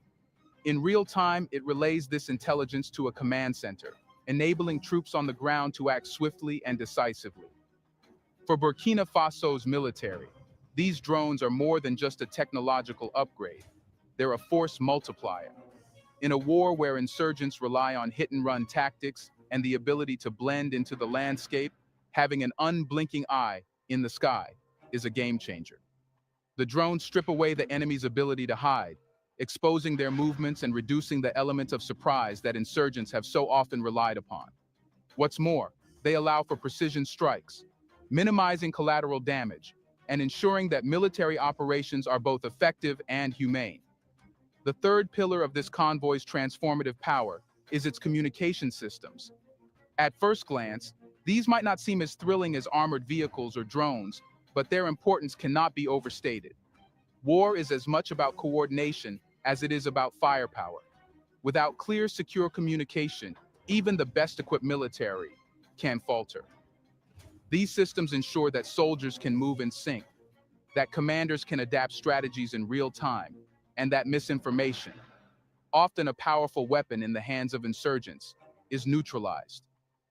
If a squad of soldiers advancing through a remote village, armed with real-time intelligence relayed through encrypted channels, they know where the enemy is, where reinforcements are needed, and how to adjust their tactics on the fly. Compare this to the chaos of an army without such capabilities: confusion, delays, and costly mistakes. These communication systems bridge the gap, turning disjointed efforts into cohesive, well-executed operations. But the convoy isn't just about hardware. It's about transformation, about rewriting the narrative of Burkina Faso's military. For years, soldiers fought with outdated rifles, inadequate armor, and limited resources, often outmatched and outgunned by insurgents who exploited every weakness. This delivery is more than an upgrade. It's a turning point. It says to the troops, you are no longer fighting alone, underprepared, or unsupported. It says to the people of Burkina Faso, we are ready to protect you. And yet, while the convoy inspires hope and confidence, it also raises questions. Why now? Here's a reminder to please like and share the video and subscribe to our channel to watch more videos on Black culture, history, civilization, and identity. Let's continue now. What's driving this sudden push to modernize? And perhaps most intriguingly, who is behind this transformation? The timing isn't random, and the implications are far-reaching. The convoy may have arrived, but its journey, and the story it tells, is just beginning. Burkina Faso is at a critical juncture, facing one of the most turbulent periods in its recent history. Over the past year, insurgents have intensified their attacks with ruthless precision, leaving entire regions in disarray. Villages have been burned to the ground, displacing thousands. Schools, once beacons of hope for a better future, have been shuttered. Markets that once bustled with life now sit eerily silent, abandoned as families flee in desperation. The shadow of insecurity has stretched across the country, threatening not only lives but the very fabric of society. This unrelenting violence has created a mounting urgency for the government to act decisively. The pressure to deliver security isn't just political. It's deeply personal for citizens who've watched their homes, livelihoods, and loved ones taken by the chaos. And that's where the convoy comes in a bold, unflinching response to a crisis that can no longer be ignored. It's more than an influx of military hardware. It's a lifeline for a nation on the brink. But here's the thing. This isn't just about reacting to violence. It's about rewriting Burkina Faso's story. For years, the narrative was one of victimhood, a country overwhelmed by external forces, reliant on foreign aid, and struggling to find its footing. Captain Ibrahim Traoré, the young and unyielding leader of Burkina Faso, is determined to change that. His vision isn't just about defense, it's about independence. Traoré's message is clear. Burkina Faso will no longer be a passive player in its own story, nor will it allow foreign powers to dictate its fate. This is no small feat. For decades, Burkina Faso, like many African nations, relied on Western nations for military aid.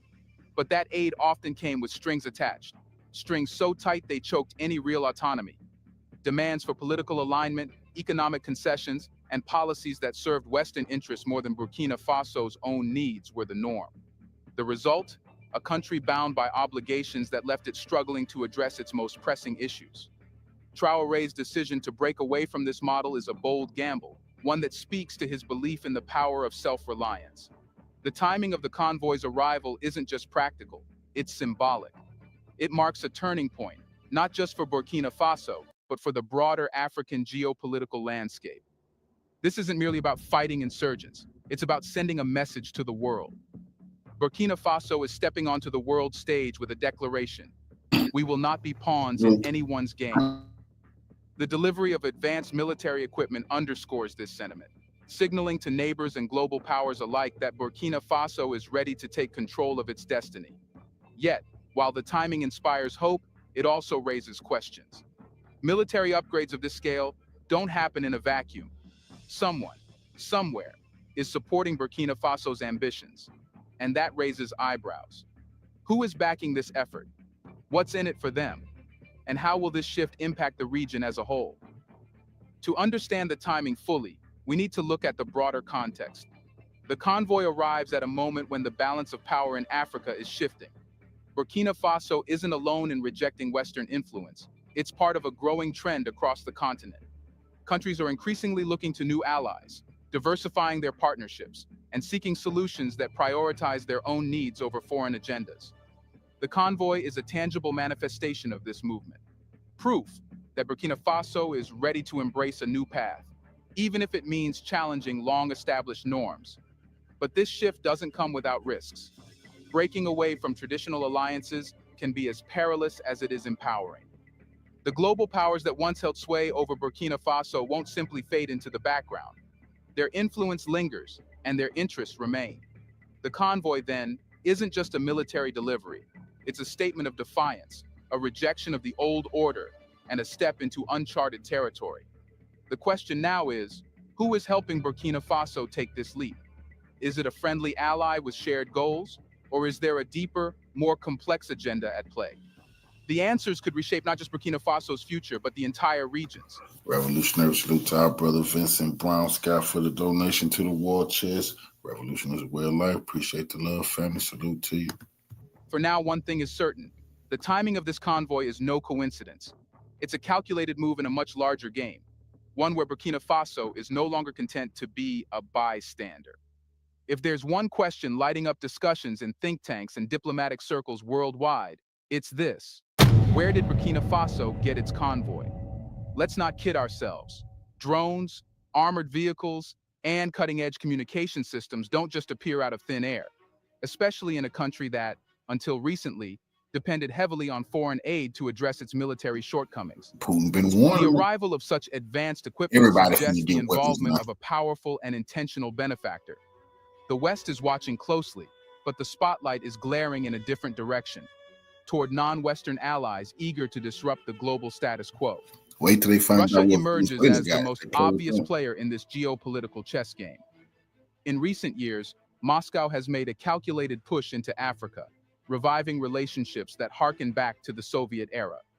The Kremlin's strategy is clear: support nations seeking independence from Western influence and, in turn, gain a foothold in a resource-rich and strategically significant continent. Burkina Faso's growing ties with Russia have already been the subject of speculation, with reports of Russian military advisors making their presence felt in the region. Add to this the shadowy involvement of the Wagner Group, Russia's notorious private military outfit, and the puzzle starts coming together. For Russia, aiding Burkina Faso isn't just about goodwill or altruism. It's a wise geopolitical play. By supplying military support to countries like Burkina Faso, Russia undermines Western dominance in regions where it has long enjoyed near total influence. In this context, the convoy isn't just a gift, it's a tool to challenge the West's grip on Africa, one piece of hardware at a time. The stakes aren't just military, they're economic, political, and ideological. Then there's China, the quieter yet equally formidable force on the continent. While Russia's approach is often bold and military-centric, China takes a more measured, long-term view. Known for its expertise in technology and infrastructure, Beijing's fingerprints are likely all over the communication systems included in the convoy. These systems, sleek, efficient, and advanced, reflect China's penchant for technological solutions that offer both immediate utility and long-term strategic advantages. China's motives, like Russia's, extend far beyond the battlefield. For Beijing, Burkina Faso represents an opportunity to deepen its influence in a region bursting with untapped potential. By providing advanced technology, China isn't just aiding Burkina Faso's military, it's embedding itself in the country's broader infrastructure, creating ties that go beyond weapons and war. In doing so, China strengthens its position as a key partner for African nations looking to break free from Western economic and political constraints. But while the support of Russia and China bolsters Burkina Faso's military, it also raises difficult questions. Is Burkina Faso, in rejecting Western influence, simply trading one set of powerful backers for another? Are Russia and China truly allies in the fight for African sovereignty? Or are they pursuing their agendas under the guise of partnership? It's a delicate balance. On one hand, Burkina Faso's ability to secure this convoy without bowing to Western pressures is a victory in itself. On the other hand, true independence requires vigilance against becoming a pawn in someone else's game. The convoy's arrival underscores a critical moment, not just for Burkina Faso, but for Africa as a whole. It represents a shift in alliances and a reimagining of power dynamics that could ripple across the continent. As more nations explore alternative partnerships, the traditional dominance of Western powers in Africa faces increasing challenges. Burkina Faso is leading this charge, but the question remains, is this the start of a truly independent African defense strategy, or merely a reshuffling of global allegiances? Still, the convoy is only as significant as the change it brings on the ground. The advanced equipment must now translate into strategic victories against insurgents who have long exploited the military's weaknesses. The focus shifts to the battlefield, where the true test of this convoy and its backers will unfold. Can this new era of alliances and technology turn the tide in Burkina Faso's fight for peace and sovereignty? Only time will tell.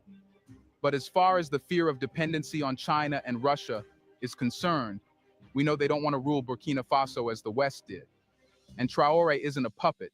He knows what to do to stop nations from interfering. Now the question is, how will this convoy impact Burkina Faso? The true measure of this convoy's significance lies not in its arrival, but in the changes it brings. For soldiers entrenched on the front lines, these armored vehicles, drones, and advanced communication tools are far more than mere upgrades. They are lifelines. Picture a soldier walking into a battlefield armed with a weapon older than they are, no aerial support, and little to no backup. Now picture the same soldiers equipped with drones that act as their eyes in the sky, armored vehicles that shield them from enemy fire, and a communication system that ensures their every move is part of a coordinated strategy. The difference isn't just tactical, it's transformational. Let's take drones, for example. These aren't just gadgets, they are game changers.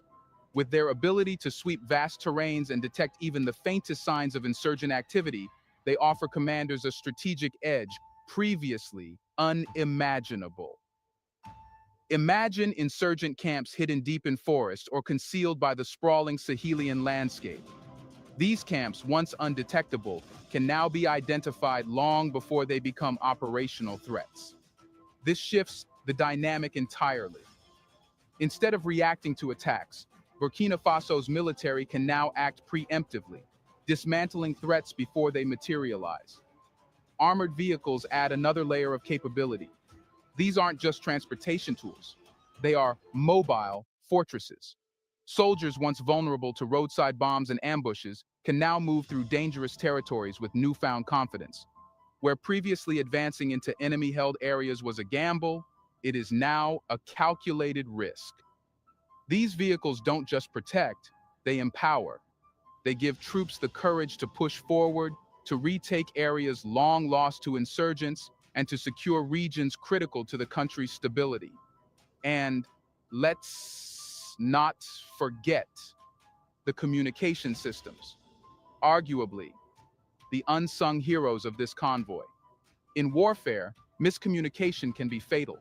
A delay in relaying orders, a misunderstood directive, or a lack of situational awareness can turn a well-planned operation into chaos. These advanced communication tools ensure that such breakdowns are a thing of the past. Soldiers on the ground, commanders in control centers, and aerial surveillance units can now operate as a single, cohesive unit. Strategies can adapt in real time, and misinformation, an insurgent's weapon of choice, can be countered with precision. But the impact of this convoy extends far beyond the battlefield. For communities that have lived under the shadow of violence for years, the arrival of a stronger military isn't just a tactical improvement, it's a symbol of hope. Picture villages long abandoned due to insurgent attacks now beginning to see life return. Markets, once silent, now bustling with traders and customers. Schools, shuttered out of fear, now echoing with the laughter of children. For these communities, the convoy isn't just a military asset. It's the promise of normalcy. On a national level, this convoy marks a pivotal turning point. Under Captain Ibrahim Traoré's leadership, Burkina Faso is no longer content to be seen as a victim or a pawn in a global game of influence. For decades, the country's military was underfunded, outmatched, and overly reliant on foreign aid that often came with strings attached. This convoy, and the partnerships it symbolizes, is a statement. Burkina Faso is ready to chart its course. This isn't just about independence from insurgents. It's about independence from the systems that have long dictated the country's trajectory. Traoré's vision for a stronger, self-reliant Burkina Faso is embodied in this convoy. It's a testament to resilience, to the idea that a nation once underestimated can rise to redefine its narrative. So, will other African nations follow Burkina Faso's lead, rejecting outdated power dynamics in favor of self-reliance? And will this convoy mark the beginning of a new chapter in Africa's role on the global stage? Let us know in the comments section what you think about Traore after this. Do you want to watch more videos like this one? If so, subscribe to our channel and press the bell icon next to it. We have decided to bring video. Coffee. Follow me.